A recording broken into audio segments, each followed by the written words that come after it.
Thank you for joining Wars of the Roses. As we continue with Part 7, the Mystic and Hermetic schools in Christian times, from the Arcane schools, a review of their origin and antiquity, with a general history of Freemasonry and its relation to the Theosophic, scientific and philosophic mysteries by John Yarker. The Mystic and Hermetic schools in Christian times. With the close of our last chapter, philosophy had begun to play an important part upon the stage of ancient mystery, and the old spiritual faith of Isis, Osiris and Horus was becoming still more subtilized by the restless Greek at Alexandria under the rule of the Ptolemies. Here was established a new or fifth order of priests with the title of prophets, and the mysteries of Isis, Serapis and Anubis became the favorite arcane. Ptolemy Philadelphus assembled a council of Jews alleged to be 70 in number for the purpose of translating their scriptures into Greek, which version is yet known as the Septuagint. He also treated with Asoka in regard to the doctrine and progress of Buddhism. A wide eclectic school was to be established under which the existing faiths might be assimilated, and the secret and sublime mysteries of the school were those of Serapis. How this succeeded may be gathered from a letter of Hadrian, Emperor 118 AD, to the consul Servianus, preserved by Vopiscus, in which we find the following of the Egyptians. They who worship Serapis are Christians, and such as are devoted to Serapis call themselves bishops of Christ. Another translation has it. Those who call themselves bishops of Christ are vowed to Serapis. There is no ruler of the Jewish synagogue, no Samaritan, no priest of Christians who is not an astrologer, a diviner, and a charlatan. Their patriarch himself, when he comes to Egypt, is by some forced to adore Serapis, and by others, Christ. They have all but one God, him the Christians worship, him the Jews, him all the Egyptians, and those of all other nations. Between the years 300 BC and 300 AD, Alexandria was the seething cauldron whence mystic learning spread over the world. Mysteries, Cabala, theurgy, Gnosticism, alchemy, astrology, and even Christianity. For it is said that out of Egypt I have called my son. The philosophers termed themselves Philaletheans, or lovers of truth, and the numerous societies which we shall mention in this chapter have much interest, but we must mention them in the briefest possible manner. In many cases, successions exist to this day. Cabalism. It is quite probable that this system of interpreting the Jewish scriptures was a part of the instruction of the Beni Hanabiim, or sons of the prophets alluded to in Samuel. According to Clemens Alexandrinus, these colleges consisted of classes designated sons and masters, and he observes that there were novices amongst the Levites, and that converts were divided into exoterici, or proselytes of the gate, and trinisecti, or proselytes of the covenant, perfecti. We are informed by the book of Esdras that Ezra the scribe dictated to 5 men, during a period of 40 days, books to the number of 204, of which 70 last written were to be hidden or apocryphal, and confined to the wise amongst the people. The gist of the Cabala is expressed in the words of Philo, who says that the law of Moses is like to a living creature whose body is the literal sense, but the soul is the more inward and hidden meaning, covered under the sense of the letter. The mystery is divided into 3 veils, and is said to have been delivered by Moses orally to the Levites and elders, from whom it descended to the rabbis. The 2 grand pillars of the Temple of Solomon were important symbols, and Frank says that upon entering the first veil we are in the vestibule, in the second the holy place, and in the third the sanctum sanctorum. The 10 sephiroths, which represent the descent of creation from the divine, are also divided into 3 classes which remain an indivisible trinity. The first 3 express the intelligible first manifestations, the second triad, the virtues or sensible world, the third nature in its essence and active principles. As a system, it admits of a perfect assimilation with the wisdom religion of the old nations. It was prescribed in the Merkaba and the Chaldean Book of Numbers that the neophyte was to be led to a secluded spot by an ancient who whispered in his ear the great secret. The Sefer Jezira, which it is argued from astrological allusions therein to be as old as Abraham, says, "Close thy mouth lest thou should speak of this, and thy heart lest thou should think aloud. And if thy heart has escaped thee, bring it back to its place, for such is the object of our alliance." The European Jews had an association called the Order of Elijah, which is said to be mentioned in the Mishnah and Gemara. It had passwords, signs, and countersigns, and is believed to have been in existence in Poland and Saxony at a very early period. The Masonic Royal Arch degree has drawn on the Cabala and Talmud, but periodical revisions have taken place. Essenes. This important mystic sect amongst the Jews has puzzled historians. It may have struck out a new path from the Kabbalistic road, but the extreme veneration of its members for the sun is more characteristic of Chaldea and of the existing Yezids. Jewish critics believe that they are the Basilideans, Chasdim, or Old Believers allied with the Maccabees. They afterwards divided into two sects, or the practical and contemplative members.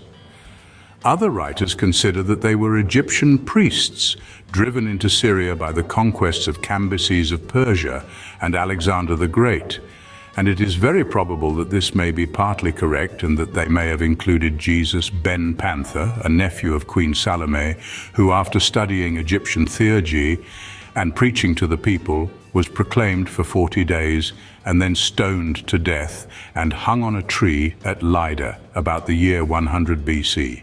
The Essenes are said to have recognized 8, some say 10, spiritual stages of ascent to beatitude. And they had, like the Pythagoreans, a system of degrees with a probationary period between each. Their doctrines were delivered orally, and they took an oath of secrecy, chastity, and justice in all their dealings. When addressing their chiefs, they stood with their right hand below their chin, and the left let down by the side, as the Pythagoreans assembled in companies of 10. So also the Essenes considered that 10 made a lawful assembly for divine worship. But this resemblance may derive from still older societies. The Roman collegia and English guild masonry were ruled by tens and hundreds. Ernest de Bunsen, whom we mentioned in our second chapter, holds that amongst the Egyptian and Jewish Gnostics there was a twofold tradition which passed into Christianity, and that it had the doctrine of a spiritual development which transformed them into living stones, hence denominated Banaim, or builders, that is, of a bodily temple, and therefore they neglected the material temple of Jerusalem. A select class of the Essenes were termed therapeutai, who were healers, and dwelt in small cottages wherein was an inner shrine used for contemplative purposes. They kept the Sabbath, and every 7th times 7 they had a special service with mystic dances, such as we have referred to in the Mysteries. Philo says, "They have impulses of heavenly love by which they kindle, in all the enthusiasm of the Corybantes and the Bacchanalians, and are raised to that state of contemplation after which they aspire." This sect had its rise in Alexandria before the Jews were very numerous and spread exceedingly throughout Egypt. Eusebius, the Christian historian, has some curious remarks on the sect. He says, "Their doctrines are to be found among none but in the religion of Christians according to the gospel. Their meetings and the separate places of the men and women at their meetings and the exercises performed by them are still in use amongst us at the present day, equally at the festival of our Saviour's Passion. It is highly probable that the ancient commentaries which they have are the very writings of the apostles, and probably some expositions of the ancient prophets, such as are contained in the Epistle to the Hebrews and many others of St. Paul's epistles." Josephus had personal knowledge of the sect and makes mention of books which were kept secret, referring to the names of the angels, which may mean powers or attributes, and reappearing in the Arcane Discipline. We must remember also, in connection with Eusebius's mention of the Saviour's Passion, that the weeping for Adonis continued in Syria down to the 4th century AD. There can be no doubt that a Christianized form of the mysteries was continued by the monks, and we have the testimony of the fathers to this effect. But we might expect that these would vary in the country where they were practiced. Thus we might expect to find the influence of Adonis in Syria, of Serapis in Egypt, Dionysos and Bacchus in Greece and Rome, and throughout the Roman Empire the influence of the rites of Mithras with the before named. It would appear, however, that there were branches of the Essenes and Therapeutai who became actual Christians, as Nazarenes, Ebionites and Nabateans, and the first term is yet in use in the East to designate Christians who first took that name at Antioch. Theodore says, the Nazarenes are Jews, honoring the anointed as a just man, and using the Evangel according to Peter, portions of which were discovered a short time ago in Egypt, and a little later fragments of the Logia of the Lord. The Ebionites were a portion of the sect and had amongst them relatives of Jesus and used the Gospel of Matthew derived, it is believed, from the Logia. They dwelt in a region near the seat of the Adonisian mysteries. They looked upon Jesus as assuming his apostleship at the descent of the Holy Spirit and that his messiahship would begin with his second coming. The Nabateans were followers of the Baptist in Lebanon, and the books of this sect yet exist in Syria.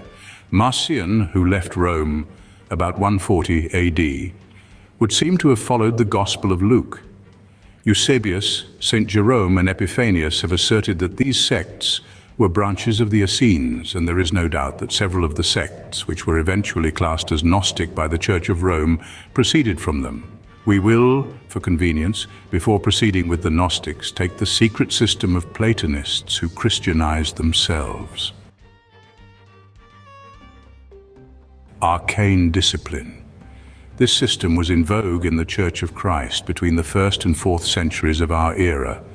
For a clearer comprehension of the subject, we must consider what has already been written in regard to the assimilation of philosophy and the mysteries, more especially the Serapion, and these to esoteric Christianity. That there is a great identity between these cannot be doubted, nor that arcane Christianity was the essential adoption of Serapion rites. Tertullian, Origen, Cyril, Theodoret, Gregory, Chrysostom, and others all allude to these arcane things in the precise terms in which the philosophers spoke of the mysteries. Basilius says that they kept their doctrine secret, their preaching was public, that is, it was esoteric and exoteric, as the philosophers held the mysteries to be. Cardinal J.H. Newman holds that the Arcanum was the introduction of Platonism into the Church of Egypt, and he mentions that Ammonius Saccas and Origen were catechists of the discipline, and that when the former established an eclectic school of his own, he swore his disciples to secrecy. The historians are in doubt whether Ammonius forsook Christianity or not upon founding his school, but in any case, such a man would give more than he received. The grades of the system are given by some writers as follows: katechomonoi, or learners; pistoi, or faithful; photozomenoi, illuminated or baptized; memoumenoi, or initiated; and teleumenoi, or perfected. But Bishop Warburton, quoting Casaubon in his 16th exercise on the Annals of Baronius, gives the degrees as follows: catharsis, or purified; maestis, or initiated; and teleosis, or the end. But remember the relationship of telit to death. Casaubon says, that which is called a symbol of faith is various in its kinds, and they serve as tokens or tests by which the faithful may recognize each other. Minucius Felix says that the Christians were known to each other by signs and tokens, which were a ready passport to friendship. Rufinus compared the use of passwords to those given by a general to his army.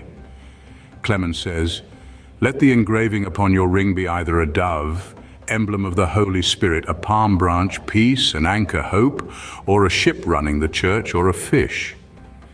A French writer on Masonry stated last century that a copy of the secret constitutions was in the possession of some monks on Mount Athos as late as 1751, and that they were as old as 327 AD.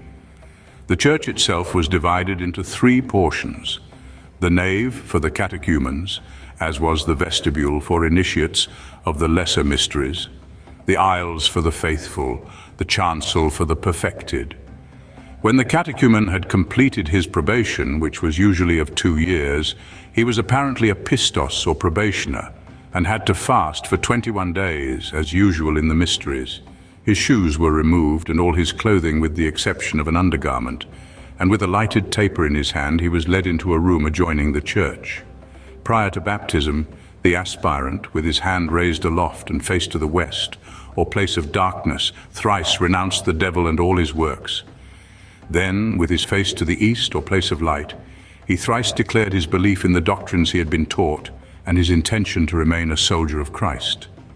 The exorcist thrice breathed upon him in the name of Father, Son, and Holy Spirit, requiring all unclean spirits to depart from him. A prayer was offered that the element of water might be sanctified. and the operator breathed upon him in expression of the Holy Spirit. After this, he was anointed with oil as a wrestler in the faith. His forehead was signed with the cross, and salt tendered as emblem of divine wisdom. His ears were touched with the word Ephphatha, be opened. His eyes anointed with clay. He was plunged 3 times in the water in the name of each person of the Trinity. He assumed a new name and was clothed in a pure white garment, and led amongst the faithful, from whom he received the kiss of peace. But for 7 days he had to go veiled. He could now attend service in the aisles as one of the photozomenoi, and was instructed in the full mystical meaning of the Lord's Prayer, which he was enjoined to repeat thrice every night. As well, he was instructed in the esoteric doctrines. This probably made him one of the memouemenois, that is, those who are in the light. The High Mass of the Eucharist was usually celebrated at Easter, or the Festival of Darkness and Resurrection. In the Jewish equivalent, whilst the fully initiated pronounced mentally the sacred name with the priest, the masses knew only the substituted word Adonai chanted by the assistants. In the church, the deacons brought water for the ministers to wash their hands, and the kiss of peace was passed round from the priest, the men and women to each other respectively. The priest offered thanks for the love represented by the death, resurrection, and ascension of Christ. Before entering the chancel, the priest exclaimed, "Holy things for holy persons, ye catechumens, go forth." Bread and wine were presented. Pliny states that in the agapai, or love feasts, all took a sacred oath to be faithful, reveal no secrets, do no wrong, nor steal, rob, violate a trust, nor commit any act of unchastity. The communicant was now one of the teleumenoi, or perfected. There are several points in this account that we have already related as ancient customs of the mysteries. No explanation is given of the reason for a long fast. And as this account is but a mystic form of the present exoteric ceremony, we may feel a strong doubt whether it covers all that was done in the various grades of becoming a Christian. The New Testament repeatedly admits that Jesus had a secret or mystical teaching, and something may be gathered from the Fathers. Clemens Alexandrinus, who wrote a century after apostolic times, says, "But it will be an image to recall the archetype of him who was struck with the thyrsus. But we profess not to explain secret things sufficiently, far from it, but only to recall them to memory." Again he says, "And was it not this which the prophet meant when he ordered unleavened cakes to be made, intimating that the truly sacred mystic word, respecting the unbegotten and his powers, ought to be concealed?" Origen, whom Socrates in his ecclesiastical history terms the expositor of the mystical tradition of the Church, and flourished 185 to 252 AD, taught the pre-existence of souls, and on the evolution of man in his ascent to the divine source. He says, "But that there should be certain doctrines not made known to the multitude, which are revealed after the exoteric ones have been taught, is not a peculiarity of Christianity alone, but also of philosophic systems, in which certain truths are exoteric and others esoteric. Some of the hearers of Pythagoras were content with his ipse dixit, whilst others were taught in secret those doctrines which were not deemed fit to be communicated to profane and insufficiently prepared ears. Moreover, all the mysteries that are celebrated everywhere throughout Greece and barbarous countries, although held in secret, have no discredit thrown upon them, so that it is in vain that he endeavors to calumniate the secret doctrine of Christianity, seeing he does not correctly understand its nature." Again, he would have us believe that we and the interpreters of the mysteries equally teach the doctrine of eternal punishments. Again, whoever is pure, let him be boldly initiated into the mysteries of Jesus, which properly are made known only to the holy and pure. He who acts as initiator according to the precepts of Jesus will say to those who have been purified in heart, "He whose soul has for a long time been conscious of no evil, and especially since he yielded himself to the healing of the word, let such an one hear the doctrines which were spoken in private to his genuine disciples." Again, to the literal-minded we teach the gospel in the historic way, preaching Christ Jesus and him crucified. But to the proficient, fired with love of the divine wisdom, we impart the Logos. Synesius, Bishop of Ptolemais, says that the truth must be kept secret, and the masses need a teaching proportioned to their imperfect reason. Both the mysteries and arcane Christianity were clearly of opinion that more should not be given than the intellect could understand. It is a moot point how far architectural symbolism was in use by this school. Some writers maintain that all these sects used building symbolism, and Christianity was strong in the Roman colleges of artificers. Oliver asserts that in the catacombs of Rome a cross was constructed of a square, level and plumb rule, in such manner that, if touched, it fell to pieces, and the detected fraternity was supposed to be studying architecture. A representation of the Temple of Solomon was found in these subterraneans. That the learned of these times did not ignore the use of Masonic symbolism is very certain, and St. Paul terms himself a master builder, who was engaged in erecting the new church. Numerous passages of the same character occur, hints at initiation, which would lead us to believe that there was a Masonic character in the secret system of the church.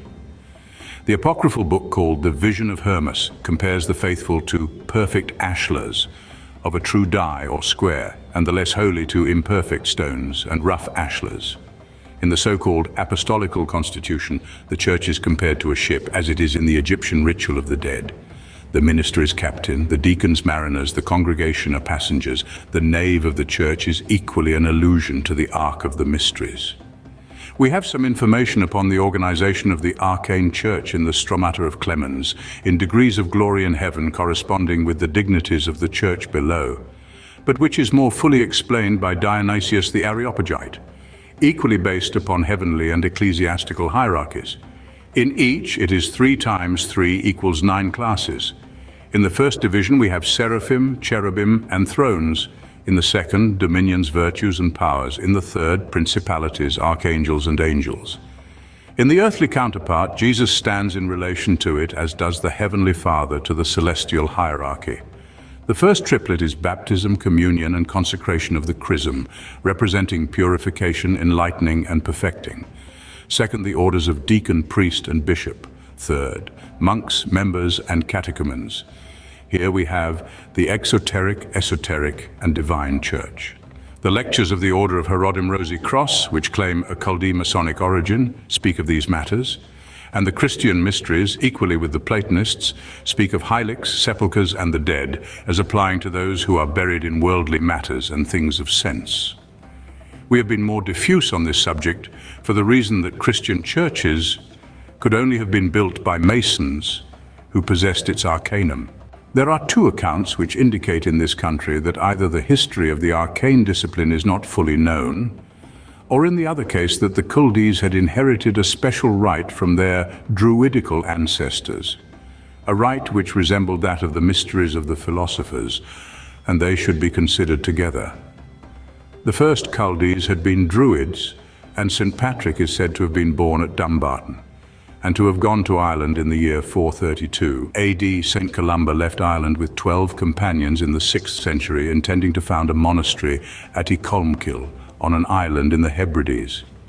It was thought necessary, the legend says, following a widely spread belief, that the structure should be sanctified by a living sacrifice, and Odrian offered himself for that purpose and was buried alive. After a lapse of 3 days, Columba thought he would like to have a look at his old friend and uncovered him, upon which Odrian started up alive and began his experience.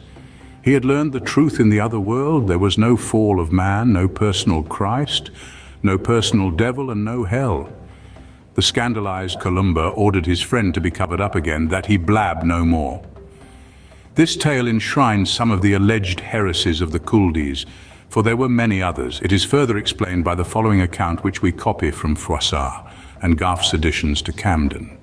One Owen, or Tyndall, a soldier of Stephen, King of England, repaired to the old monastery of St. Patrick in Donegal, where was his purgatory.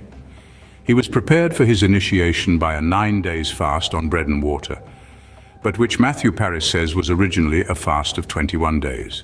And as this fast is reported both of the mysteries and the arcane discipline, it serves to connect the 3 accounts. Each day a procession was made round the place, 3 times the first 7 days, and 6 times on the 8th, bathing each night in the lake, such processions and bathings being also a part of the ancient mysteries. On the 9th day he observes a complete fast of 24 hours, with the exception of a little water, and was then conducted to the chapel, out of which all who enter do not return. There was a deep well at one end. He then laid down in a sort of grave large enough to hold the body, the only light being from a single window of small dimensions, which looked out upon a field and a hall. Here Owen was visited during the night by 15 persons clothed in white, who warned him of the trials he would undergo. To these succeeded a troop of demons who seemed to place him upon a burning pile, which he extinguished in the name of Christ. They then dragged him through scenes of torment, where the wicked suffer a variety of tortures, such as Virgil gives as common to Tartarus. Standing proof against these horrors, Owen is taken in hand by two venerable persons, who favor him with a full view and description of paradise corresponding with that shown to Aeneas. After this, Owen proceeds on a pilgrimage to Jerusalem, and after visiting the Holy Sepulchre, returns to Ireland and labors at erecting the Abbey of Besmagovaist. Trials were made of this cavern as late as the 15th century, as Froissart records that he had interviewed two soldiers who had spent a night in the cave but forgot their visions after leaving the place. Gnostics. These sects are ancient, and Christian Gnosticism sprang out of sects more ancient than themselves. The word means to know, in opposition to mere theory, and has deep significance, equally with Veda, wizard, witch, all meaning a class who know. An extraordinary man of the first ages of the Church was Apollonius of Tyana. Theurgic powers and many wonderful things are recorded of him. He was an initiate of various rites and visited the Indian gymnosophists, after which he went about Greece reforming the mysteries. As the Catholic Church uses the term Gnostic, he can scarcely be considered one of them. But he was born about the same date as the Gospel Jesus and lived to be 100 years of age. The first Gnostic of the Church was Simon Magus, a contemporary of the Christian apostles, who passed at Rome as a great power of God. That is an eon or sephiroth, in the language of the Gnosis and Cabala. He was born at Gitta in Samaria, and his Gnosis is couched in the symbolical language of the period.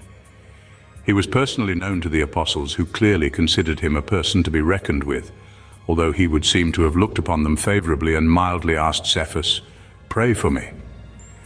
Some of his enemies admit his honesty and single-mindedness. He had numerous disciples and was deeply learned in Oriental, Greek and Jewish culture, as well as theurgy. As an anatomist, he wrote upon the circulation of the blood and the physical system of the female. The handle which he gave to his enemies consisted chiefly in this, that he reformed and married a beautiful harlot, who repaid him with her devotion, and whom he believed, whether rightly or wrongly, to be a reincarnation of Helen of Troy, doomed to such rebirth for her ancient sin with Priam. Irenaeus, who flourished in the 2nd century and was born in the year 116 AD, says that the Simonians had a priesthood of the mysteries, and that such initiated priests practiced magic arts and exorcisms. Simon had as disciples Menander and Cerinthus, a Jewish Kabbalist, and Dositheus was a contemporary. They looked upon the creation in Genesis as consonant to the gestation of the fetus, and the temptation of Eve had a like character as well as the Garden of Eden. After this followed Saturninus of Antioch, Prodicus, about the year 120 AD, Valentinian, an Egyptian, about the year 130 AD, Ptolemy and Marcion, about the year 136 AD. A few details follow. Carpocratians. The founder of this sect was Carpocrates of Alexandria.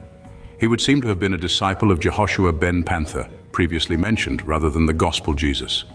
It is not improbable that the older portions of the Jewish Sefer Toldoth Jeshu was a gospel of Kabbalistic sects, and that Jesus ben Panther was an Essenian leader. The system of Carpocrates taught that Jesus derived the mysteries of his religion from the temple of Isis in Egypt, where he had studied for 6 years, and that he taught them to his apostles, who transmitted them to Carpocrates. The sect used theurgic incantations and had grips, signs and words, symbols and degrees. His son Epiphanes wrote a work on his father's system but died young. The sect is believed to have endured for some centuries. The Comte de Tromelin, in the Paris Initiation, October 1902, says, "Hermes has a seat across between the 4 branches of which are written the 4 letters I-N-R-I, in that order. Is it not the grand Hermetic prediction of the mages attendant on the Messiah? Cerinthians. These were apparently Essenian Gnostics, and made a distinction between the earthly Jesus and the angel Messiah that united with the mortal man. Some leading German savants are now agreed that the Apocalypse from the 4th to 21st chapter was the gospel of the sect, the remainder being of later date. In this, they agree with the presbyter Cardius of Rome and Bishop Dionysius of Alexandria, who, according to Eusebius, attributed the book to Cerinthus. Martians. Irenaeus gives an account of their ceremony of initiation, but which the sect repudiated. Yet the nature of these details has some agreement with the modern dervish sects. There is first a baptismal invocation, a second to light, spirit, and life, followed by one to angelic redemption, by which the neophyte became united to his angel, and finally a formula of restitution, or unity to the super-celestial power, to which the neophyte responds in declaring his redemption by the name IAO. They gave numbers to the eons. Basilideans. This sect was founded by Basilides of Alexandria, who was a disciple of Menander, a pupil of Simon Magus. But Clement says that he claimed to have received his esoteric doctrines from Glaucus, a disciple of the Apostle Peter. The system had 3 grades, the material, intellectual, and spiritual, and they had 2 allegorical statues, the one male and the other female. A quinquennial silence, as in the mysteries, was exacted from the disciples, and the doctrine seems to have many points of resemblance to that of the Ophites. It ran on the lines of Jewish Kabbalism with a succession of eons, emanations, and sephiroth, over which an archon or angelic prince presided. They taught that Simon of Cyrene took the place of Jesus at the crucifixion. Basilides was succeeded by his son Isidorus, and they say that Matthias communicated to them secret discourse, which, being specially instructed, he heard from the Saviour. The Ophites were an organized fraternity early in the 2nd century, as it is said to have numbered Valentinian amongst its supporters, but Clemens attributes its foundation to Eucrates at the beginning of our era. It was very Osirian or Serapian, with Semitic names for the Coptic ones. In the Ritual of the Dead, which is of incalculable antiquity, there are certain chapters which refer to secrets of initiation, which the translators have not mastered, and which have reference to the passwords required by the guards of the heavenly temple or amenti from the aspiring soul. These are illustrated in the Ophite ritual. To some extent, the doctrine corresponds with that of the Mendanes or followers of John the Baptist. Symbols to represent purity, life, spirit, fire have to be shown to the guards. We may imagine such to be the cube, tau cross, pentagon, or other symbols. The soul greets the first power, saying, "I come from thence pure, a portion of the light of the Son and Father." To prove this, the sign must be shown as well to every archon that the soul passes. To the principal archon, Ildabaoth, is said, "Greatest and 7th archon of the Logos, sub-archon of the Spirit, the through Father and Son, I offer to thee perfect work in this figure, the sign of life." The address to Jao is, "To thee I now offer just the same sign figured in the Spirit."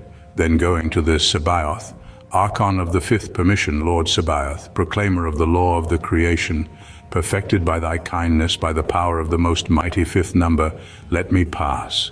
See here the crime-clear sign of thy art, which has been passed by all the previous archons.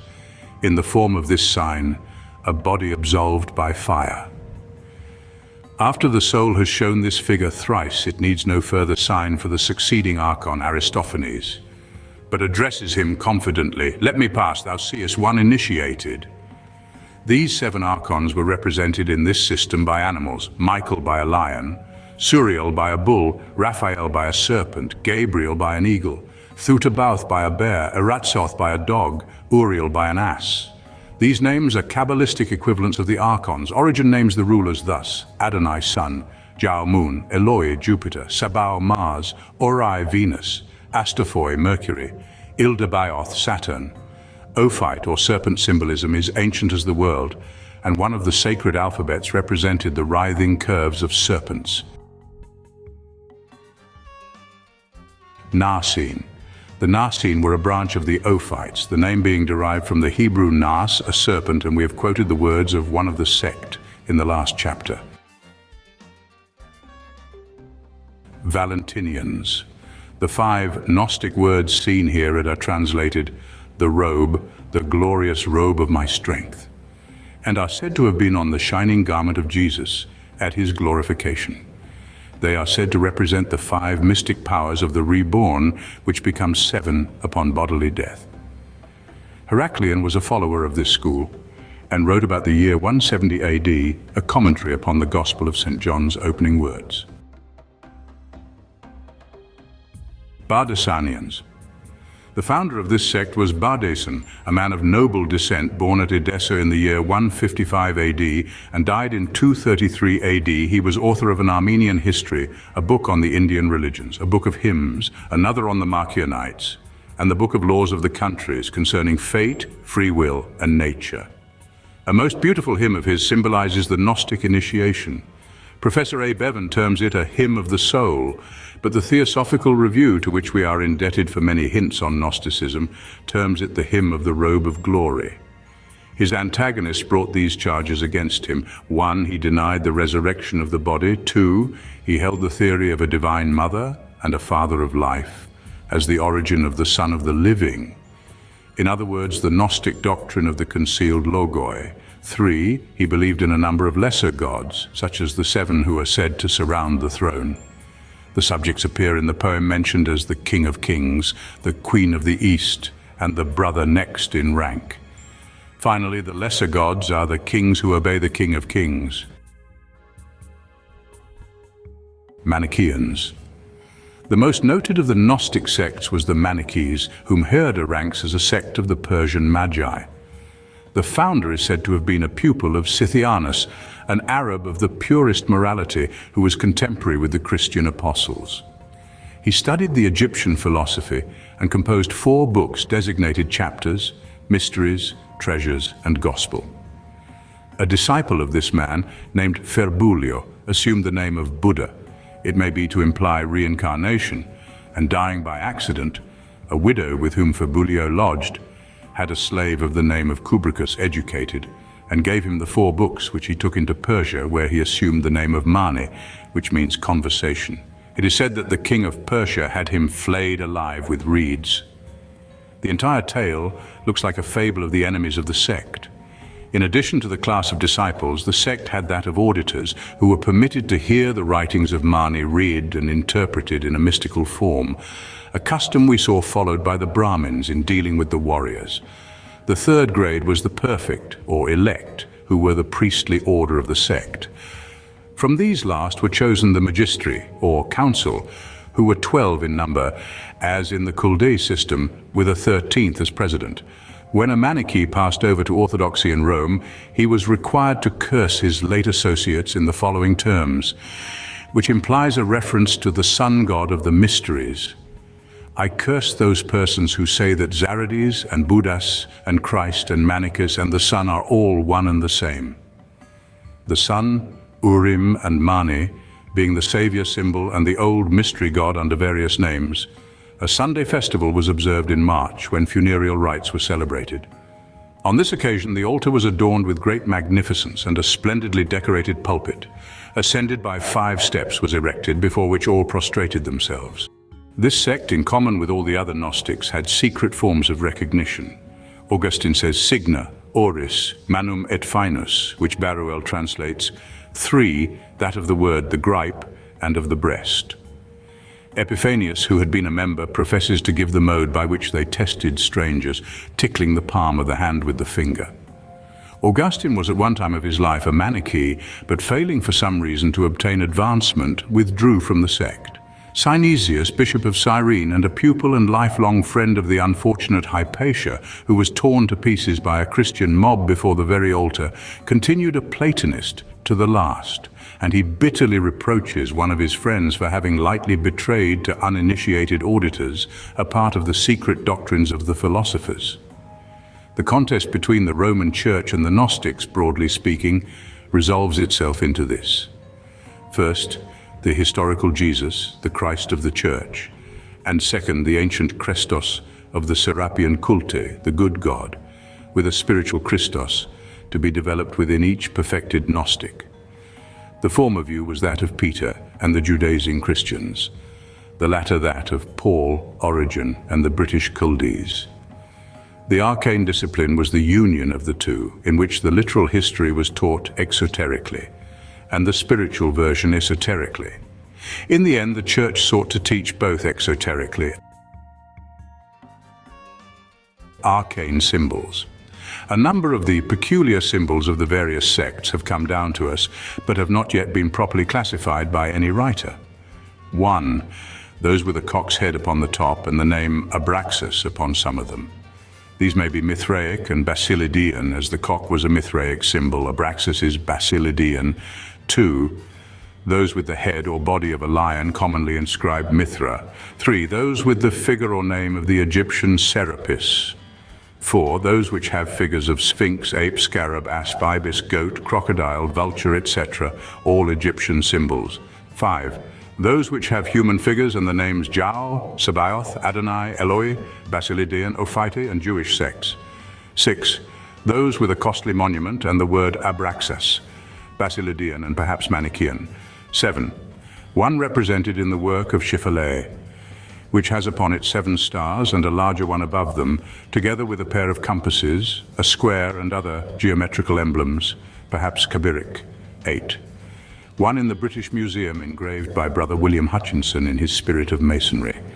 It is in the shape of an egg. On one side is a head which he interprets as the Ancient of Days or Great Workman. On the other side, sun, moon, 5-pointed star, and a serpent. It has an inscription which he interprets, "The earth shall praise thee," 1305. 9. Representations of the Eternal Father with arms crossed on breast. 10. To these may be added numerous emblems from ancient gems, chiefly of Greek workmanship, some of which embrace Masonic signs, some with pelicans, crosses of all shapes, squares, triangles, circles, point within a circle, etc.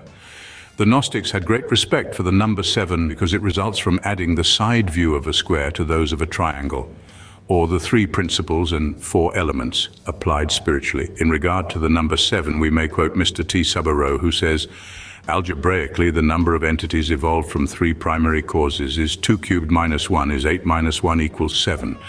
Thus, the 7 rays are evolved out of 3 primary colored rays, and the 3 primary colors exist with the 4 secondary colors.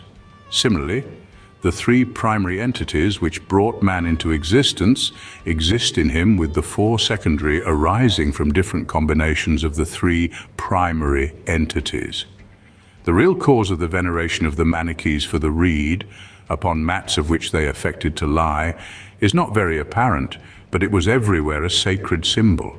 In the ancient Finnish poem of the Kalevala, the Virgin Mother of the North Land conceives a heavenly child who is hidden in the reeds and rushes. The Hindu goddess Kartikeya was nourished amid reeds.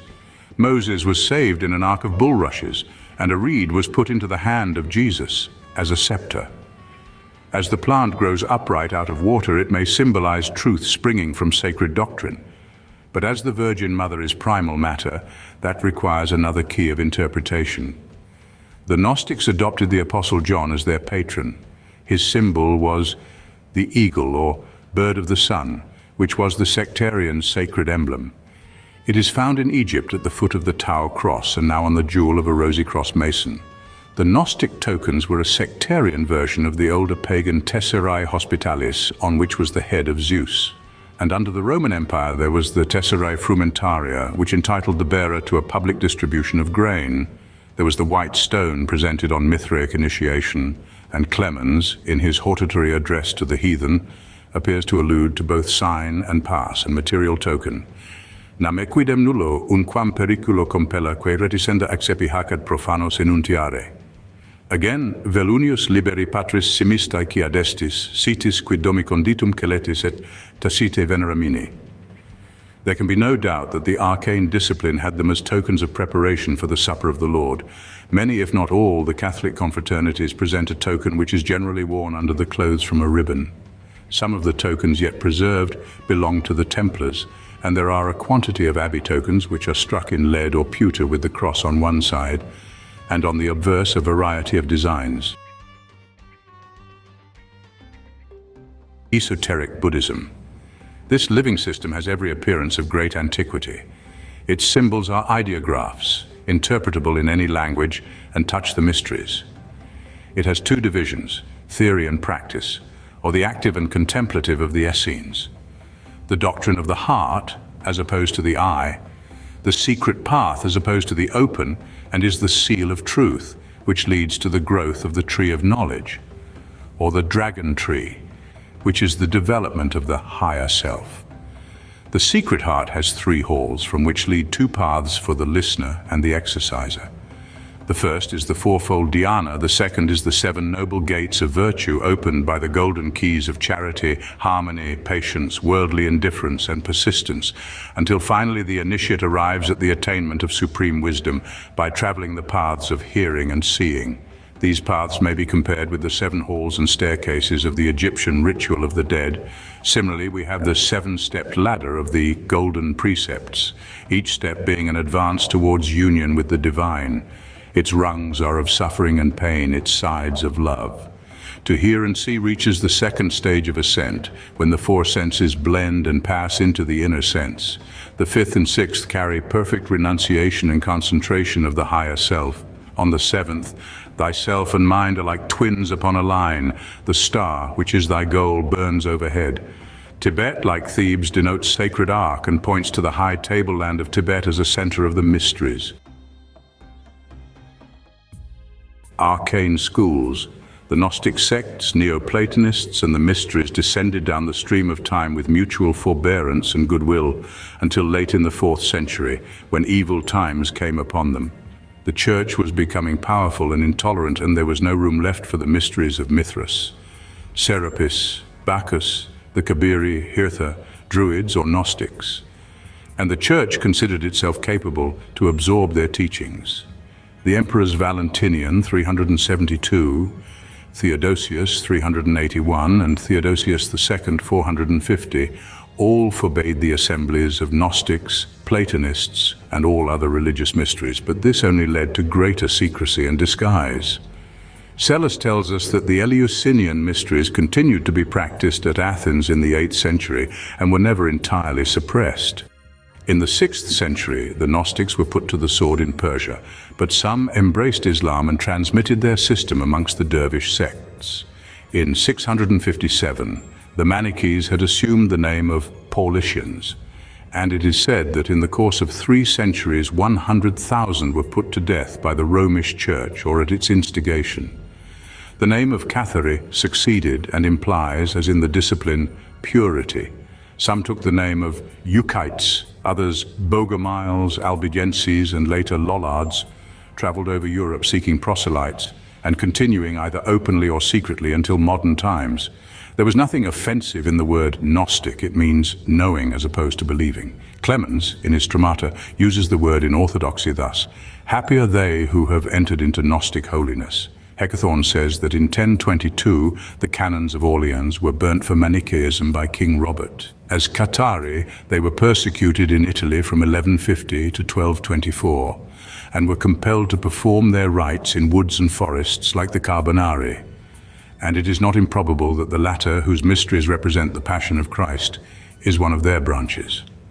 A further impregnable evidence of the derivation of Catharism from Manichaeism is furnished by the sacred thread and the garment which was worn by all the perfect among the Cathari. This custom is too peculiar to have had an independent origin and is manifestly the kosti and sadara, the sacred thread and shirt, the wearing of which was essential to all believers, and the use of which by both Zens and Brahmins shows that its origin is to be traced to the prehistoric period, anterior to the separation of those branches of the Aryan family. Among Cathari, the wearing of the thread and vestment was what was known amongst the inquisitors as the hereticus indutus, or vestitus, initiated into all the mysteries of the heresy. This may be the origin of that consecrated girdle, which was one of the charges brought against the Templars during their trials, 1311 to 1313. Metempsychosis and the pre-existence of the soul was an integral part of the system. This statement is confirmed in numerous ways and is even mystically stated in the Graal poem of Wolfram von Eschenbach. The French writer Aroux quotes Pierre Cardinal the Troubadour as to the veiled language of the Graal legend, which was of a nature of the Kuldi's secret symbolism. He says, "The unguent which heals all kinds of wounds, even the bites of the venomous reptiles, is in fact none other but the word of the gospel. So also the golden vessel in which it, the Grail, is contained, adorned with most precious stones, is none other than the Holy Grail itself, or the Book of the Gospels, as the Albigenses had adopted and translated it. The golden book, the vessel containing the true light, visible only to the initiated, to the professors of the gay science." We shall add later some account of these sects. Early in the 12th century, the celebrated Saint Bernard, abbot of Clairvaux, says of this Gnostics, "If you ask them of their faith, nothing can be more Christian-like.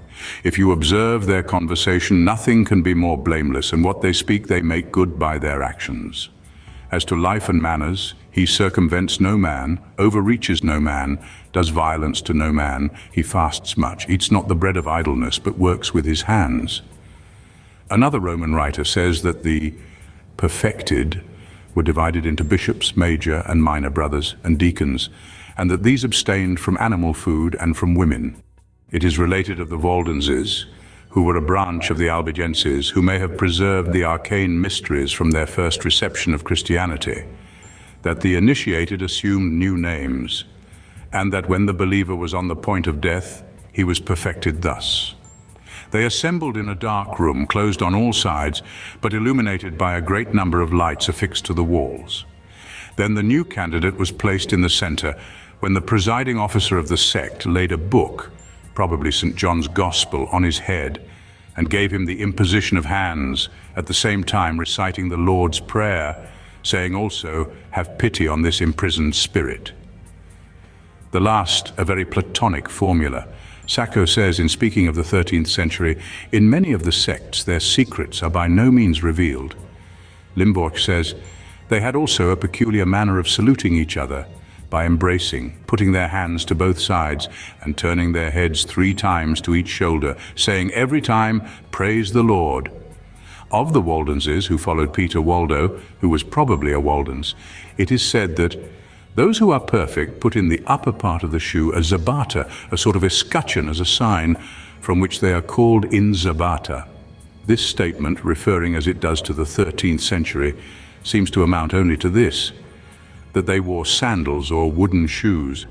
The Reverend Henry Stebbing, 1834, says that in the 14th century, Pope Honorius III condemned to perpetual infamy the Cathari, Patarines, the Leonists, the Speronists, and the Arnoldists.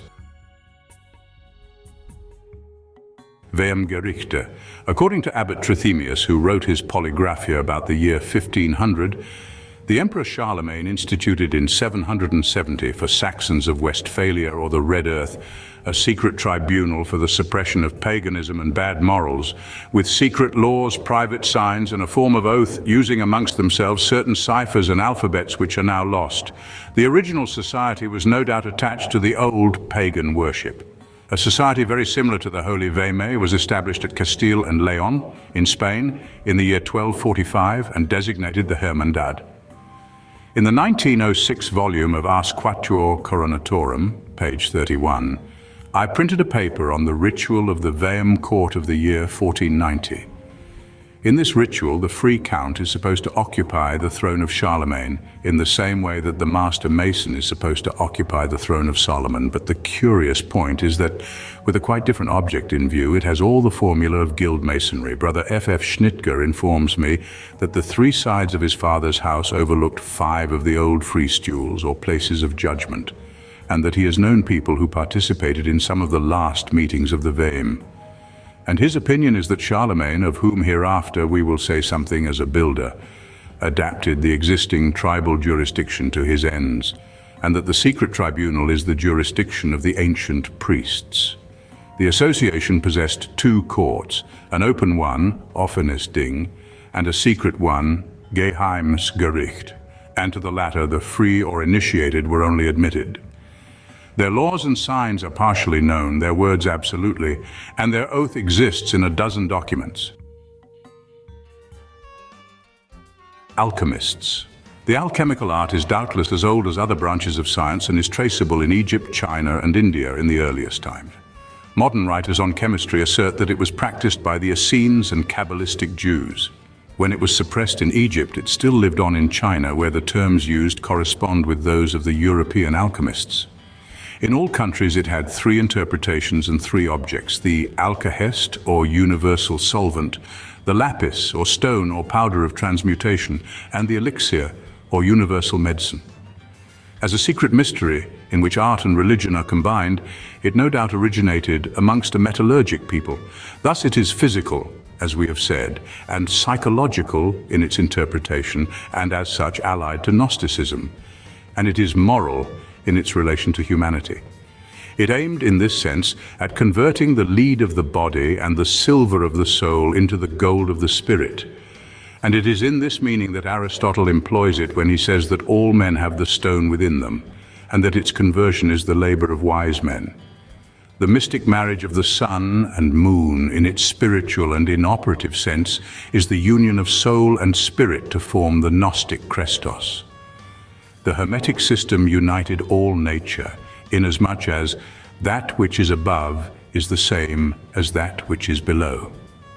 When it descends to the mineral kingdom and the vegetable, it finds in these the same three principles as in man, namely a visible body, a virtue or soul, and a spark of the spirit termed salt, sulfur, and mercury, a divine triad, whilst the four lower principles are earth, air, fire, and water, but which in another phase represent the physical, psychic, mental, and spiritual planes of existence, which are again the fixed, unstable, and volatile. Professor Robert Austin, CB, FRS, in a lecture on metals, says that the alchemists recognized in metals the possession of attributes which closely resemble those of organisms, and that the first alchemists were Gnostics, and the old beliefs of Egypt are blended with those of Chaldea in the 2nd and 3rd centuries. Alchemy and Masonry were early subsidiary schools of the mysteries.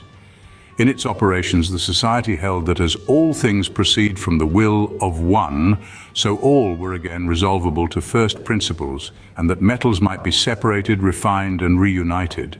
And they claimed that Moses was an adept because he possessed the difficult process of reducing the golden calf to a powder. The aria, attributed to Hermes Trismegistus, is one of the oldest arcane works on the subject, and couched in Egyptian symbolism. The writings of Athenagoras have traces of alchemy, and the Emperor Caligula is said to have experimented with red arsenic. Theoden says, "Our ancestors united themselves again in the time of Valerius Diocletian in the year 284 AD. However that may be, this worthy in the year 296 was engaged in burning Christians, Gnostics, and alchemists with zealous indiscrimination, and equally all works on alchemy and the secret sciences on which he could lay his vile hands." Colin Mackenzie says that we find alchemists amongst the Essenes, Kabbalists, Manicheans, the hermits of Thebes, and the gymnosophists of India. The Emperor Julian, who though termed the apostate, was one of the purest emperors Rome ever had, and apostate from the vices of men like Constantine, restored these sciences. Zosimus the Panopolite has an express treatise on the divine art of making gold and silver. Cedrinus, 491, gives an example of a magician who professed alchemy. Morianus, who was a hermit at Rome, learned the art of transmutation and the elixir from Adsar, who was an Alexandrian and a Christian, and afterwards taught it to Khalid, the son of Gezid II, who was Sultan of Egypt about the year 725 AD. The works of Morianus were translated from Arabic into Latin in 1182. AD successors continued the science. Geber, whose real name was Abu Musa Jafar, qualified as Al-Sofi, the wise, devoted his life, about 730, to alchemy. He was born at Huran in Mesopotamia, and we owe to him the first mention of corrosive sublimate, red oxide of mercury, nitric acid, and nitrate of silver. A Marcus Gracchus is mentioned in the 13th century. Nothing is known of him, though erroneously asserted. He is mentioned by the Arabian physician Mesue, and his manuscript contains the secret of gunpowder. Al-Farabi flourished later, at the beginning of the 10th century, and was considered the most learned man of the age.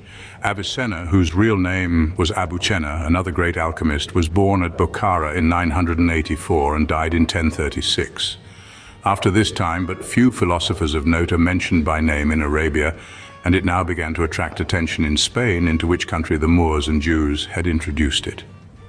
Schools of the arts, sciences and magic were established at Toledo, Salamanca, Barcelona and elsewhere, and to these drew Gerhard of Cremona, circa 1130, Arnold de Villanova, 1243, Roger Bacon, 1215, Albertus Magnus, 1270, Raymond Lully, 1320, etc. We will divide this notice for convenience and continue it under the head of Rosicrucianism.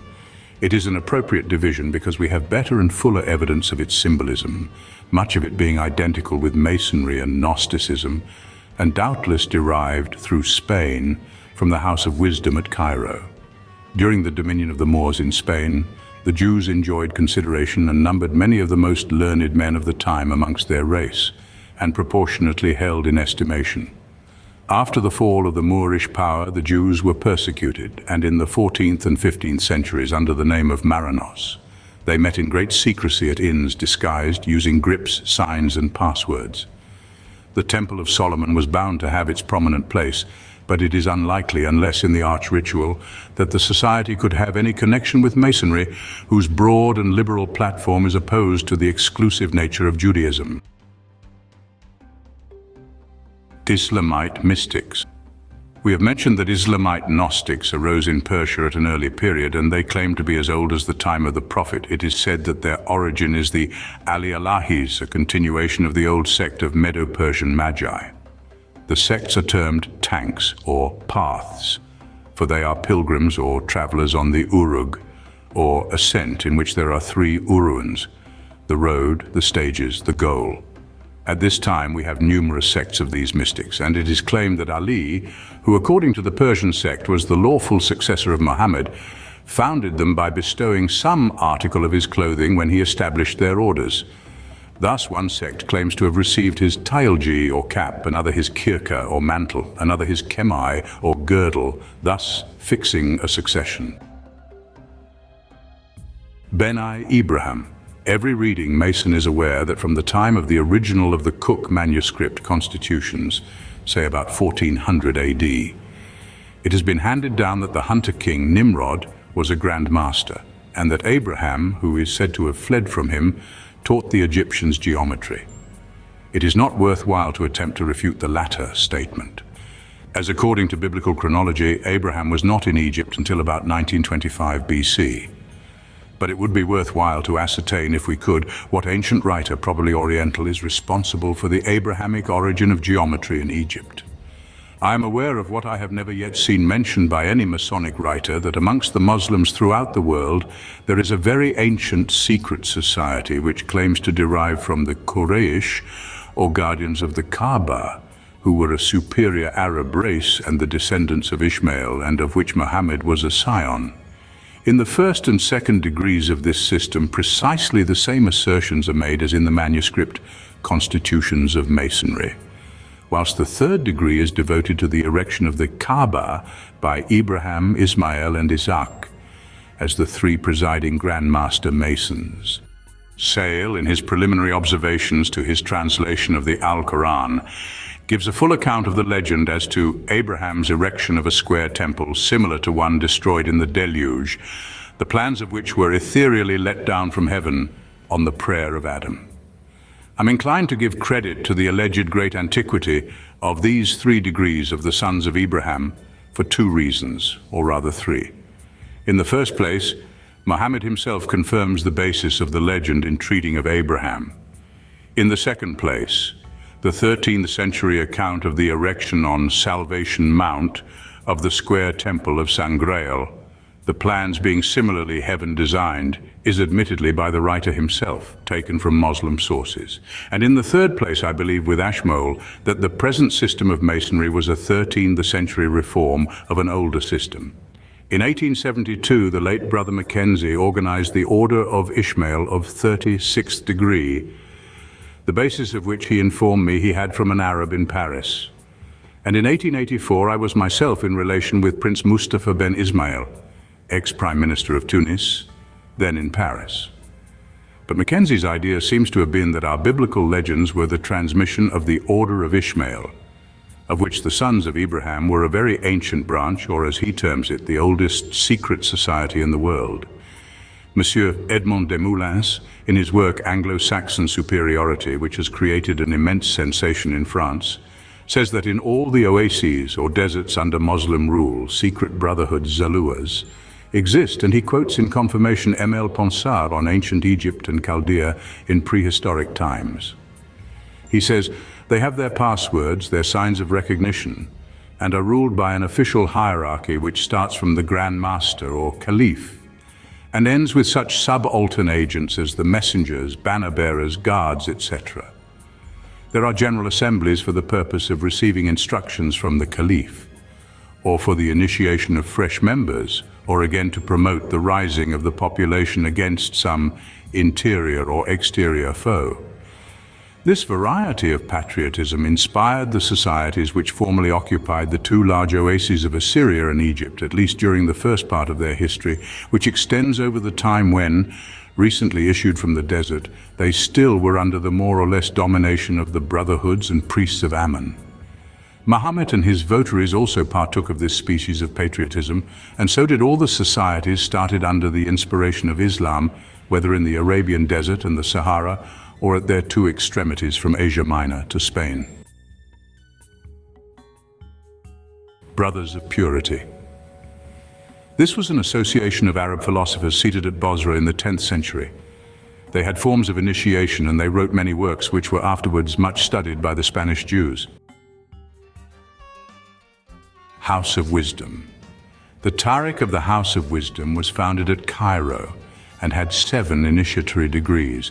According to von Hammer, who gives his Arabian authorities, Abdallah, a Persian living in the 9th century of the Christian era, accepted what was the Gnostic doctrine of the eons, or sephiroths, or emanations of divinity, and applied the system to the successors of the Prophet of Arabia, upholding Ismail as the founder of his path, and one of his descendants as the 7th Imam. This man created deists, or missionaries, for the propagation of the system, and was succeeded by his son and grandson. One of the name of Karmath brought the path into repute. The secret institution was now seated at Cairo and termed the Darul Hikmet, translated Tent of Skill or House of Wisdom, and assemblies were held twice a week when all the members appeared clothed in white. The members were advanced gradually through a series of 7 degrees over which presided a Dai al-Doat, or missionary of missionaries.